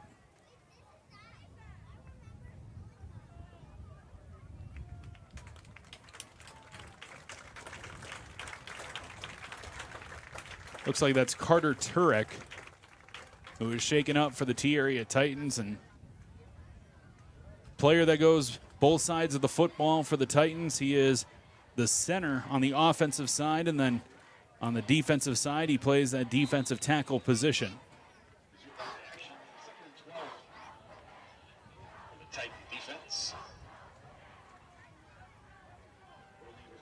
Following the injury timeout, the clock now rolling. 30 seconds and counting. Third quarter, 14-7. T-Area still on top. But it will be second down and 12. And nobody really in a hurry to have the play come in. There is not a play clock on the scoreboard here at T-Area Titan Stadium. You keep an eye on the umpire, but looks like they're going to let this roll down to the end of the quarter.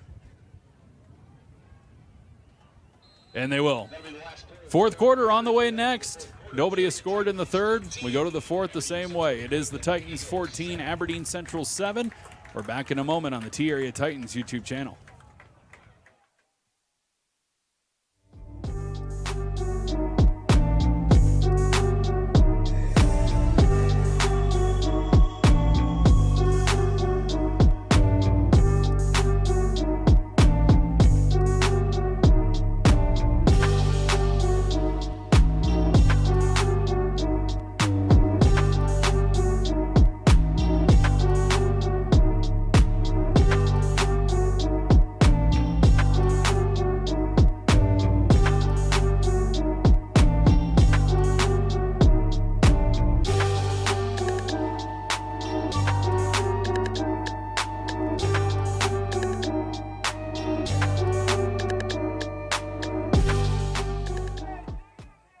Start of the fourth quarter here from Titan Stadium. Jerry Paleshi and Chad Berger with you on what will be a second down and 12 for Aberdeen Central.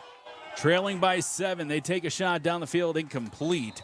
Pass intended for Brody Aesop, and it will be third and long for Aberdeen Central. Through 3 quarters of play, the Titans 283 offensive yards compared to Aberdeen Central's 111.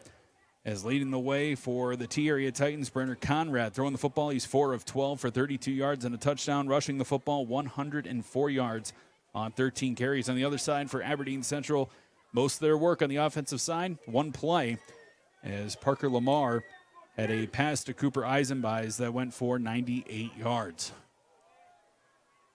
3rd down and 12. Aberdeen Central still in it. However, they just need a big offensive drive. They could be right back in this one, trailing by 7. Back to pass. Lamar jump pass incomplete. As wrapping up for the T-Area Titans is Jacob Youngye. Yeah, that was going to be a screen pass. They left a couple of the Titans defenders unblocked, but Youngye really read it well and just stayed with that running back, did not go after the quarterback, and was able to break that pass up. So for Youngye, he got a little shaken up on the offensive drive, had to come out of the game. As here's the kick, high up in the air. T-Area will just let this one go, and Aberdeen Central will down it near the 19-yard line. So Youngye cramped up a little bit, came to the sideline. Then Carter Turek also cramped up right before the end of the 3rd quarter. Youngye goes in and replaces Turek. Right, and we'll see if Turek's back out here for the offensive series. Which is important. He's the center.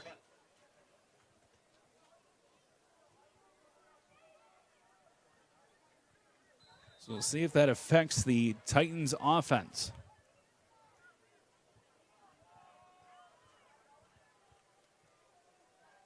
If I'm not mistaken, that looks like Turek is back in. 1st down and 10 from the 19-yard line.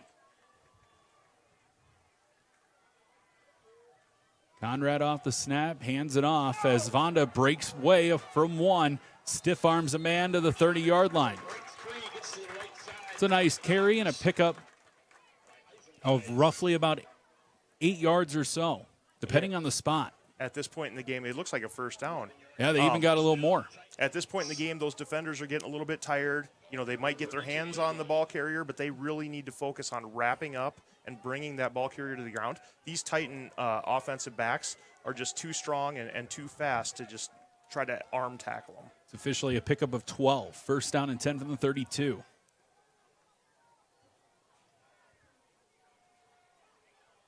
Reed goes in motion as the handoff this time around, and going north-south is DeYoung. And Keegan DeYoung's going to pull that pile for another 1st down and a pickup of 10.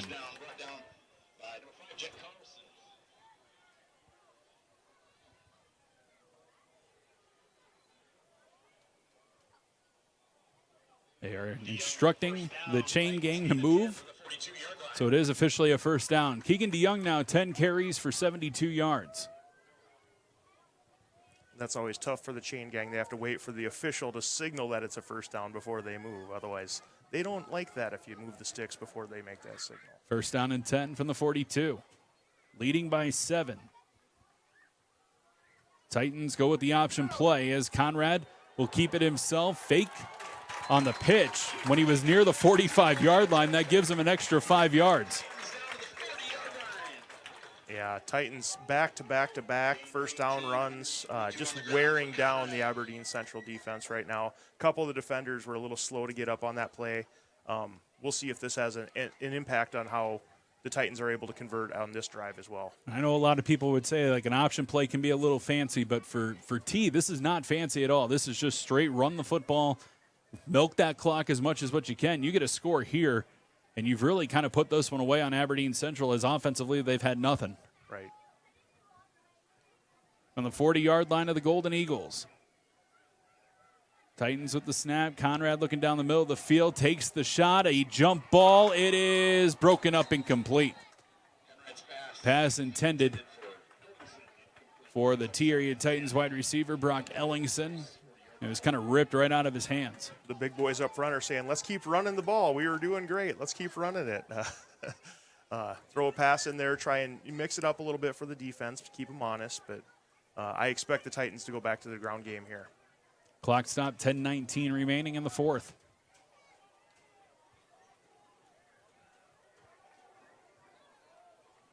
Second down and 10 from the 40-yard line. Tim Halber, the wide receiver, off on the left side. Anticipating a run, however, they will. It'll be Svanda with the carry, and Svanda is going to pick up 3.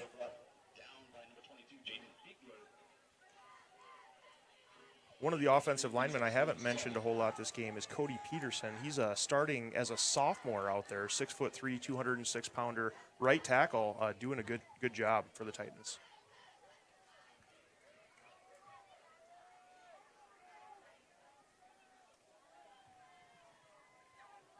Just on that offensive line alone, you have sophomore, junior, senior, junior, senior.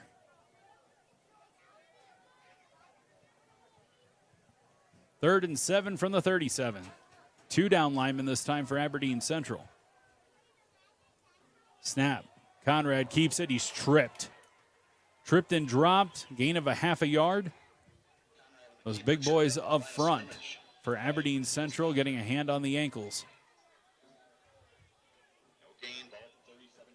Well, Titans went for it on 4th down on the other side of the field in the 3rd quarter. I would anticipate them to go for it again here. A little bit longer for, I think this one's more 4th and 7, 4th and 8 type range, but we'll see what they come up with. It is 4th down and 7. The clock rolling, 8:54 to play. Aberdeen Central looking for a stop. The Titans looking to put this game to bed. Conrad stepping up. He's going to take off. He's short. Short of the line to gain. He's tackled. It's a turnover on downs again. Open field tackle by Tate Huff. Yeah, Titans had all the momentum going at the beginning of that drive and just kind of got stalled there on, once they got across midfield. So Aberdeen Central still in this game, still 14-7, still 4th quarter. I mean, Titans are keeping Aberdeen Central in the game. We'll see if the Golden Eagles can capitalize. 1st and 10 from the 33-yard line.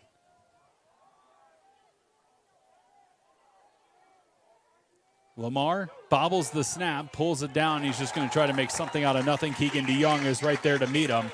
And it's a tackle back to the 31-yard line and a loss of 2. DeYoung just shot through there untouched and made a play. These Titan linebackers, I think when they read something, they just go after it, and they've got so much speed and are able to make those tackles in the backfield.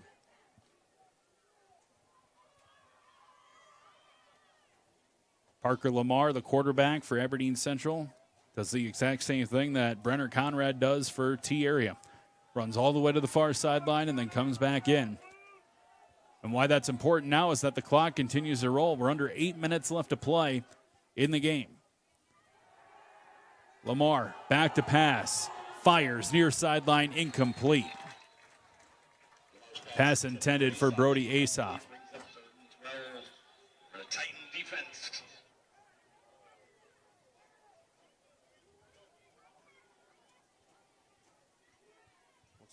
Coach Shockman's down there coaching up the defensive backs, telling them where they need to go and how they should line up. And Titans have a relatively young coaching staff. Coach Fry's been around for a long time, but a lot of the assistants have a lot of enthusiasm and youth, and they connect really well with the players. Be 3rd down and 12 from the 31.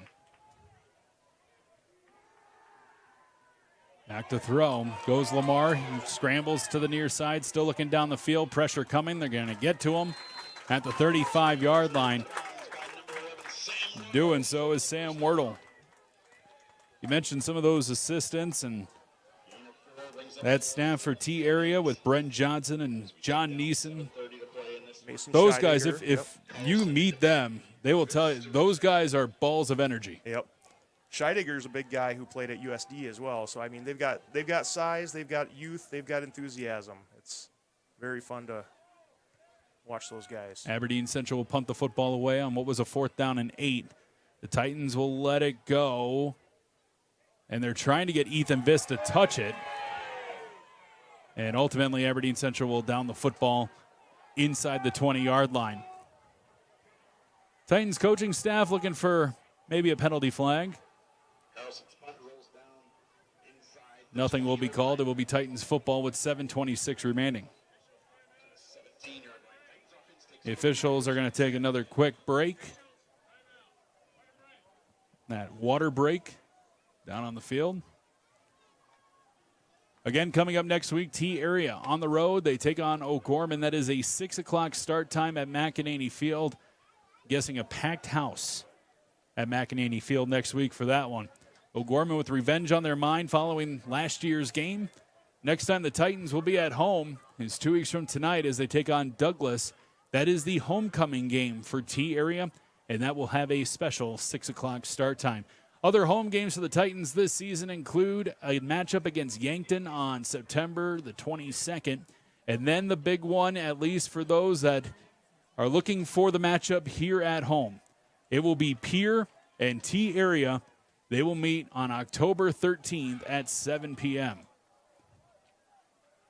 Titans also close out the schedule at home against Watertown on October 19th, but I know everybody, not only with the coaching staff and the fans and anybody that has watched this football program, has that game against Pierre circled.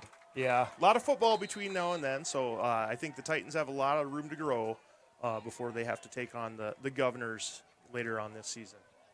Titans takes the football over. It will be first down and 10, 7:26 left on the clock in the game.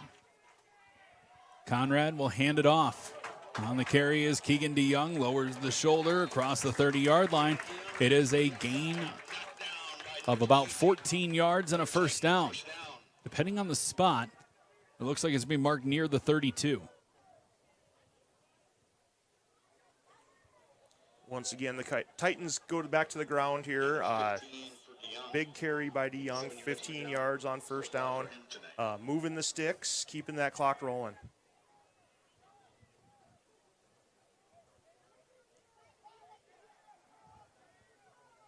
First and 10 from the 32.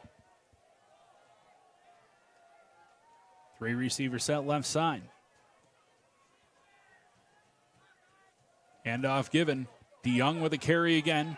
Stretches out left, has a block, and there he goes. Keegan DeYoung is going all the way. He has a man to beat as he will be wrestled down near the 10-yard line. He couldn't shake off the final man, but Keegan DeYoung with a big play and now sets up the Titans inside the red zone near the 4-yard line. Yeah, made one guy miss right at the line of scrimmage there. Just hit that hole, and there was no other defenders for about 45 yards between DeYoung and where he eventually was brought down inside the 10. DeYoung now with over 100 yards rushing, 12 carries, 147. And I would have a feeling he's itching right now to get the football back because he wants to finish this one out.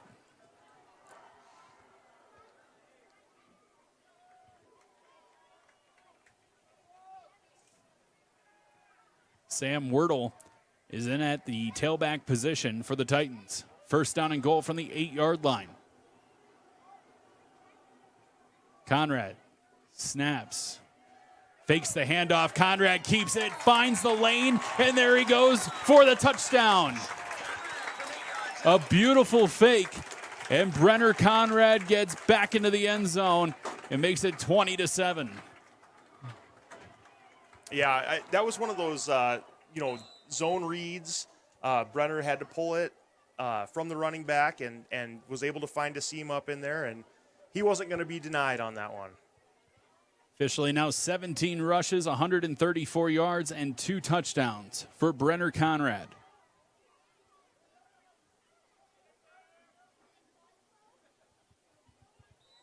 Here is the kick, and the kick is good for Carson Hall. 21-7, T-Area on top of Aberdeen Central, 6:29 left to go in the fourth quarter. This is the T-Area Titans YouTube channel.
Rushing touchdown for Brenner Conrad, his second of the night. T area now leads 21-7 with 6 minutes and 29 seconds left to play in the game.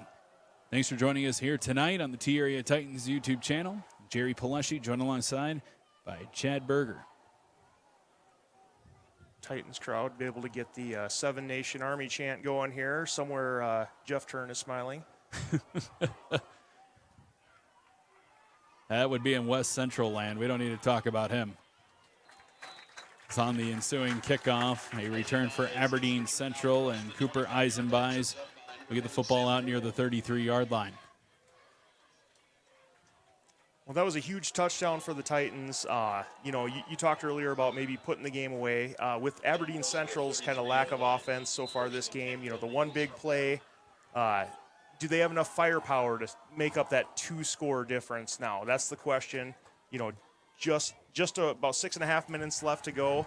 That's a tall task to ask for this Aberdeen Central offense. Parker Lamar throwing the football, 5 of 13, 125 yards, and the touchdown that went for 98 yards.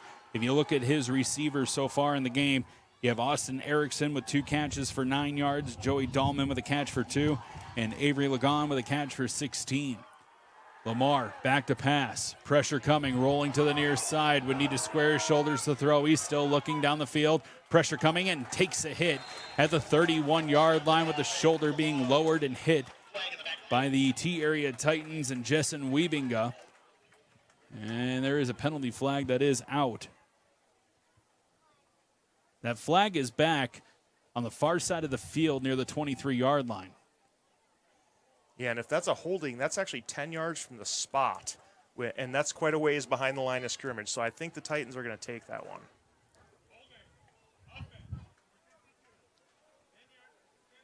They called the hold on Riker Meister, a 6'1", 220-pound junior. And Aberdeen Central is in a huddle inside the 10-yard line. So they are huddled up. Roughly about 15 yards away from where the ball is actually spotted, so they're all going to sprint up to it. Halfway through the fourth quarter, 21-7. Aberdeen Central needing a touchdown here and then a stop defensively quick, and another penalty flag is out.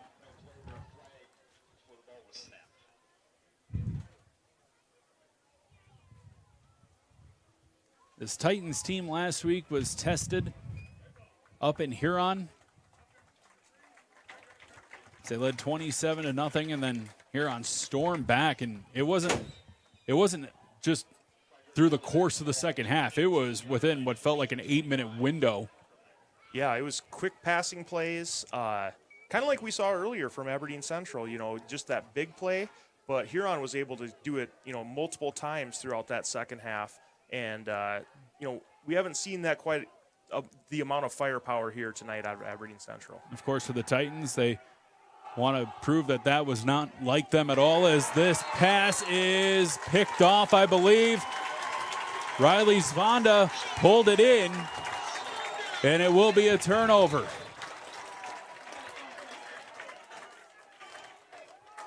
Pass was caught just on the near side. It was actually looked like it was thrown right to him. My question was, and I couldn't see with all the T-Area Titans players on the sideline, was whether he got a foot in or not, but obviously he did. Yeah, those officials were standing right there, and they said that he did, so that's all that really matters. 5:23 remaining, 1st and 10 from the 48-yard line, up by 2 touchdowns. The T-Area Titans look to burn some clock and get their second win of the season. Conrad under center. Snaps, hands it off to the guy that just had the interception, and Svanda, and he's going to pick up 2. Picks up a couple, brought down by number 75, Felipe Gonzalez.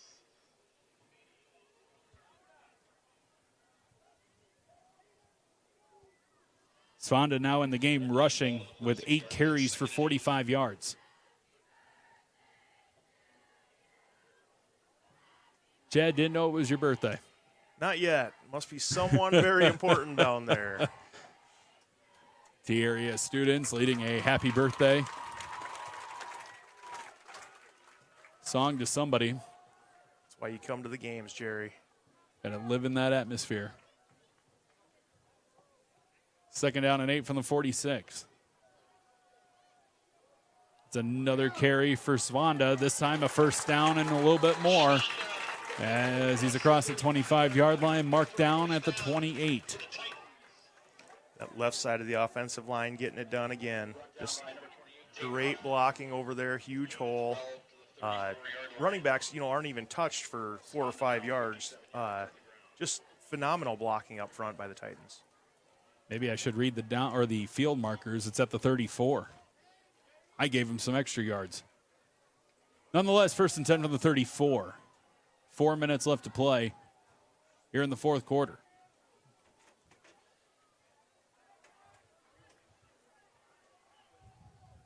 Titans taking their time as Conrad will hand it off. Looking to break a tackle, and they do. It's Reed on the carry. Needs to get by one more. He's off to the races. It's a touchdown. 34 yards on the touchdown rush for Tyler Reed.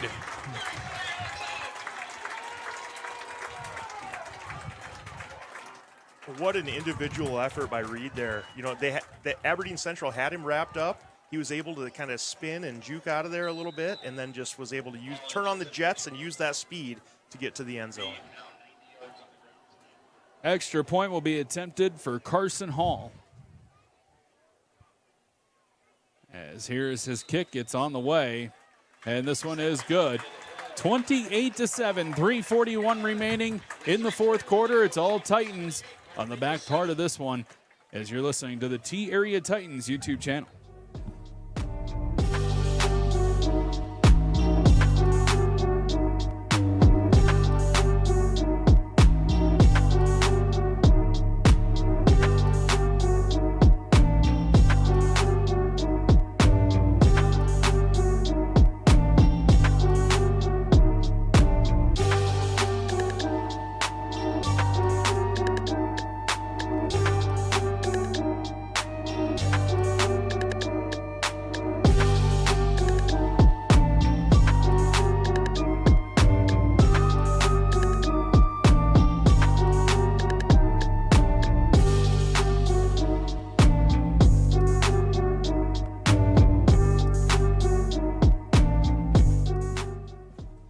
An incredible play for Tyler Reed. Gets another rushing touchdown for the T-Area Titans, this time 34 yards out. And the Titans have taken a 28-7 advantage. We heard the happy birthday in the background, and Andrew Griffin here that's in the booth with us, he says it's for Riley Svanda, so we're going to go with it. As he made the interception, the cheerleaders are pointing. I would just assume since you work in the school, you probably know him pretty well. So happy birthday, Riley. What a game. An interception. He's done a lot of work on the offensive side. It's a great way to spend a birthday. It's a high up in the air kick. Aberdeen Central with a chance to return, and they're going to be stopped shy of the 40-yard line. I suppose if you had to celebrate a birthday, Chad, playing football, yours would be more like worried about mangled hands and having a finger broken, not necessarily rushing touchdowns or anything fun like that. Yeah. For an offensive lineman, it's not quite the same. Once in a while playing defense, you can get a sack or an interception or a fumble recovery or something along those lines. But when you just play on the offensive line, your whole goal is not to have the announcers say your name during the game. Usually, if that happens, that means that you've done something bad. That's kind of part of the reason I try to say these guys' names during the game, just to give them a shout out while they're doing good things up there. 1st down and 10 for Aberdeen Central from the 37-yard line. 3:35 to play in the 4th quarter. And we'll have a timeout on the field for Aberdeen Central. It is true, though. If you play football, everybody always dreams about having their name called. But if you're an offensive lineman, it's the last thing you want. Yeah. There's no doubt about that. Yeah. When I was in college, I played center. And unfortunately, in national championship game, I snapped a shotgun snap over the quarterback's head. And I did get my name called during, by the broadcasters during the national title game. And that's something you can't live down either. You might even get a text message tonight about, hey, you remember when you messed that one up? How could you? Yeah. The group chats, we're pretty friendly to each other. We try not to tease each other too much. But, yeah, once in a while you get things like that. The other opportunity, when you get your name called is, penalties. You get a holding penalty or something like that. as an offensive lineman, it's kind of a thankless job. So these guys, for both sides of the ball, they're doing a good job out here tonight. It's just one of those things where the ball carriers get a lot of the glory. The offensive line deserves a lot of the credit. And hopefully the ball carriers for T thank their offensive linemen later tonight. Aberdeen Central out of the timeout. We'll have it first down and 10 from the 37-yard line, starting the drive with 3:35 on the clock left to go, trailing by 3 touchdowns.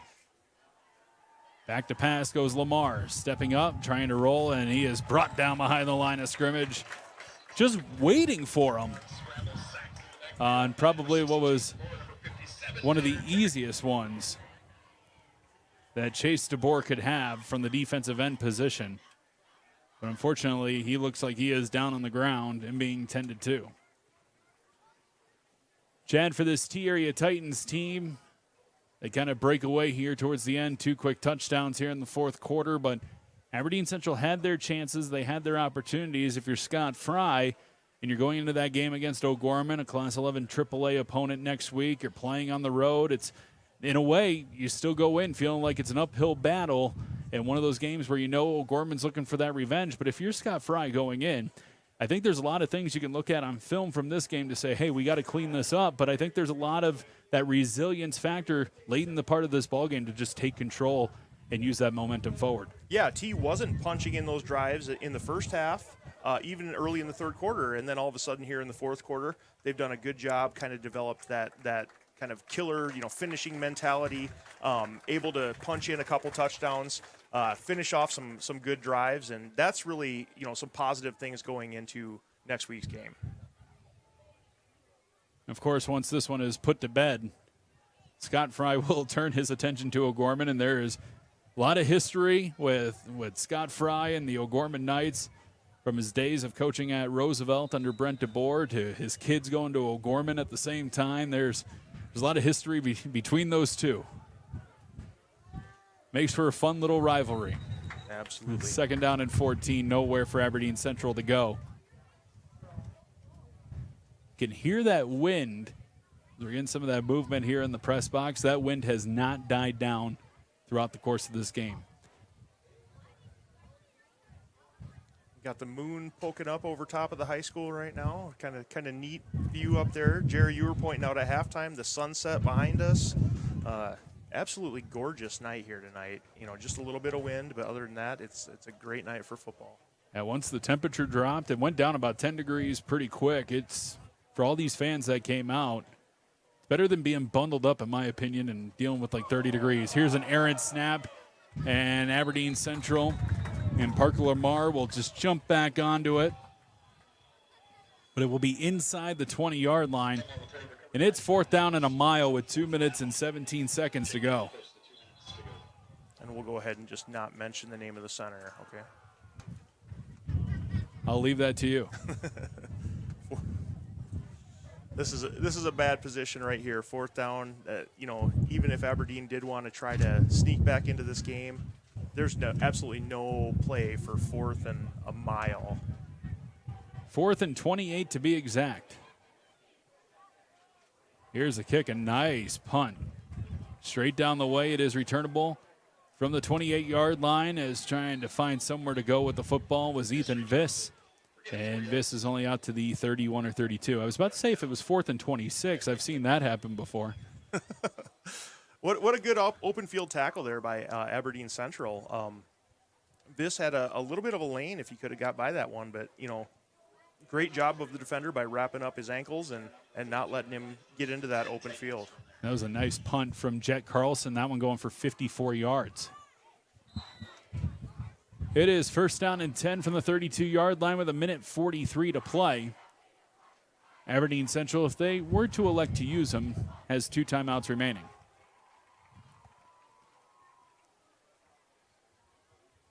Here's the snap, and it will be a rush. Keegan DeYoung on the carry, and DeYoung will get about 3. Aberdeen Central, they will play at home next week. A 5 o'clock start against Sturgis. Then they go on the road to Mitchell, home against Huron and Watertown on a 2-game homestand. Before going to Brookings, they get Yankton. at home, and then they end the season in Sioux Falls against the Lincoln Patriots, the number 1 ranked team out of Class 11 AAA.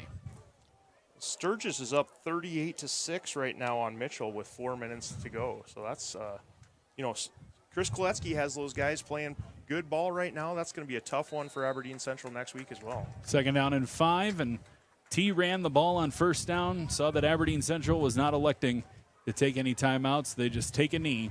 They're going to let this clock burn as much as they can. They should have to run one more play. That knee was taken with about 48 seconds left. So the clock is rolling down. There's 35 to go. We should have one more snap, and this one is officially in the books. But it will be the T-Area Titans coming up with the 28-7 victory here tonight. They will move to 2-0, and Aberdeen Central will fall to 0-2. And Aberdeen Central starting their season against the preseason favorite in Pierre and the number 2 ranked team out of Class 11 AA in T-Area. So for them, the 2 toughest teams, at least for what you would believe going into the season, they've got those 2 at least gone and done with. Yeah, well, I mean, those are preseason rankings, too. We still, have seen some other surprising scores here, and we don't know who's going to be the last team standing at the end of the season, but good win tonight for the Titans over Aberdeen Central. Let's get you some quick stats as we wrap up the broadcast here tonight. The T-Area Titans with 462 total offensive yards. 430 of those came on the ground, the other 32 through the air. Brenner Conrad went 4 of 13 passing for 32 yards, and the touchdown, that touchdown reception was brought in by Dawson Eimers for 12 yards. Riley Swanda with 3 receptions for 20 yards. Rushing the football, Conrad led the team with 17 total attempts. However, it was Keegan DeYoung who will get the yardage lead with 151 on 13 carries. Conrad finished with 134, but 2 touchdowns to his name. Tyler Reed with 10 carries for 90 yards and a touchdown, and Riley Sfondo with 9 carries for 57. On the other side, for Aberdeen Central, Parker Lamar throwing the football 5 of 14 for 125 yards, 1 touchdown to 1 interception. That touchdown, of course, went to Cooper Eisenbeis, who had the catch for 98 yards. 2 receptions for Austin Erickson for 9 yards, 1 catch for Joey Dahlman for 2, and Avery Lagan with a catch for 16. Lagan rushing the football 7 carries for minus 10 yards. 9 carries for Lamar from the quarterback position, minus 8 yards. And Austin Erickson with 2 total attempts for 0 yards. That is a total of minus 30 as the team accounts for minus 12 with an error play as well. So minus 30 rushing yards given up by T-Area here tonight. Defensively, on both sides, Keegan DeYoung led the Titans with 8 total tackles, 5 of which were for a loss. Sam Myrtle had 4 tackles and a tackle for a loss, 3 tackles for a loss for Jessen Wiebinga. And then also Carter Turek with 4 total tackles. All 4 of those were for a loss and accounted for 19.5 yards that he took away from Aberdeen Central. Aberdeen Central defensively led by Tate Huff with 12 total tackles and Bodie Tracy with 11 total tackles and 1 for a loss. Let's get some final thoughts from Chad as this one wraps up. Your final score, 28-7. Yeah, good defensive game. Both sides. Aberdeen started out really well. Was able to hold T there a few times. Titans defense, as you just called off those statistics, just did a great job of shutting down the Aberdeen Central offense tonight, other than that one play. But, for the most part, that's a great performance by the Titans defense. Overall, the Titans showed dominance running the football, and I think that's what their identity is going to be this season. Running backs are stepping up. Quarterback Brenner Conrad did a good job on the option. I'm kind of excited to see, what this offense can do as the season progresses. That will do it from T-Area High School. As the final score, it is the T-Area Titans 28, Aberdeen Central Golden Eagles 7. The Titans 2-0, Aberdeen Central falls to 0-2, and the Titans go on the road next week, and they take on the O'Gorman Knights. 6 o'clock start time next Friday night from McEnany Field. For the entire crew, Chad Berger, along with Andrew Griffin, I'm Jerry Paleshi saying so long until our next YouTube broadcast. You can follow all of T-Area Athletics right here on the T-Area Titans YouTube channel. Good night from Titan Stadium.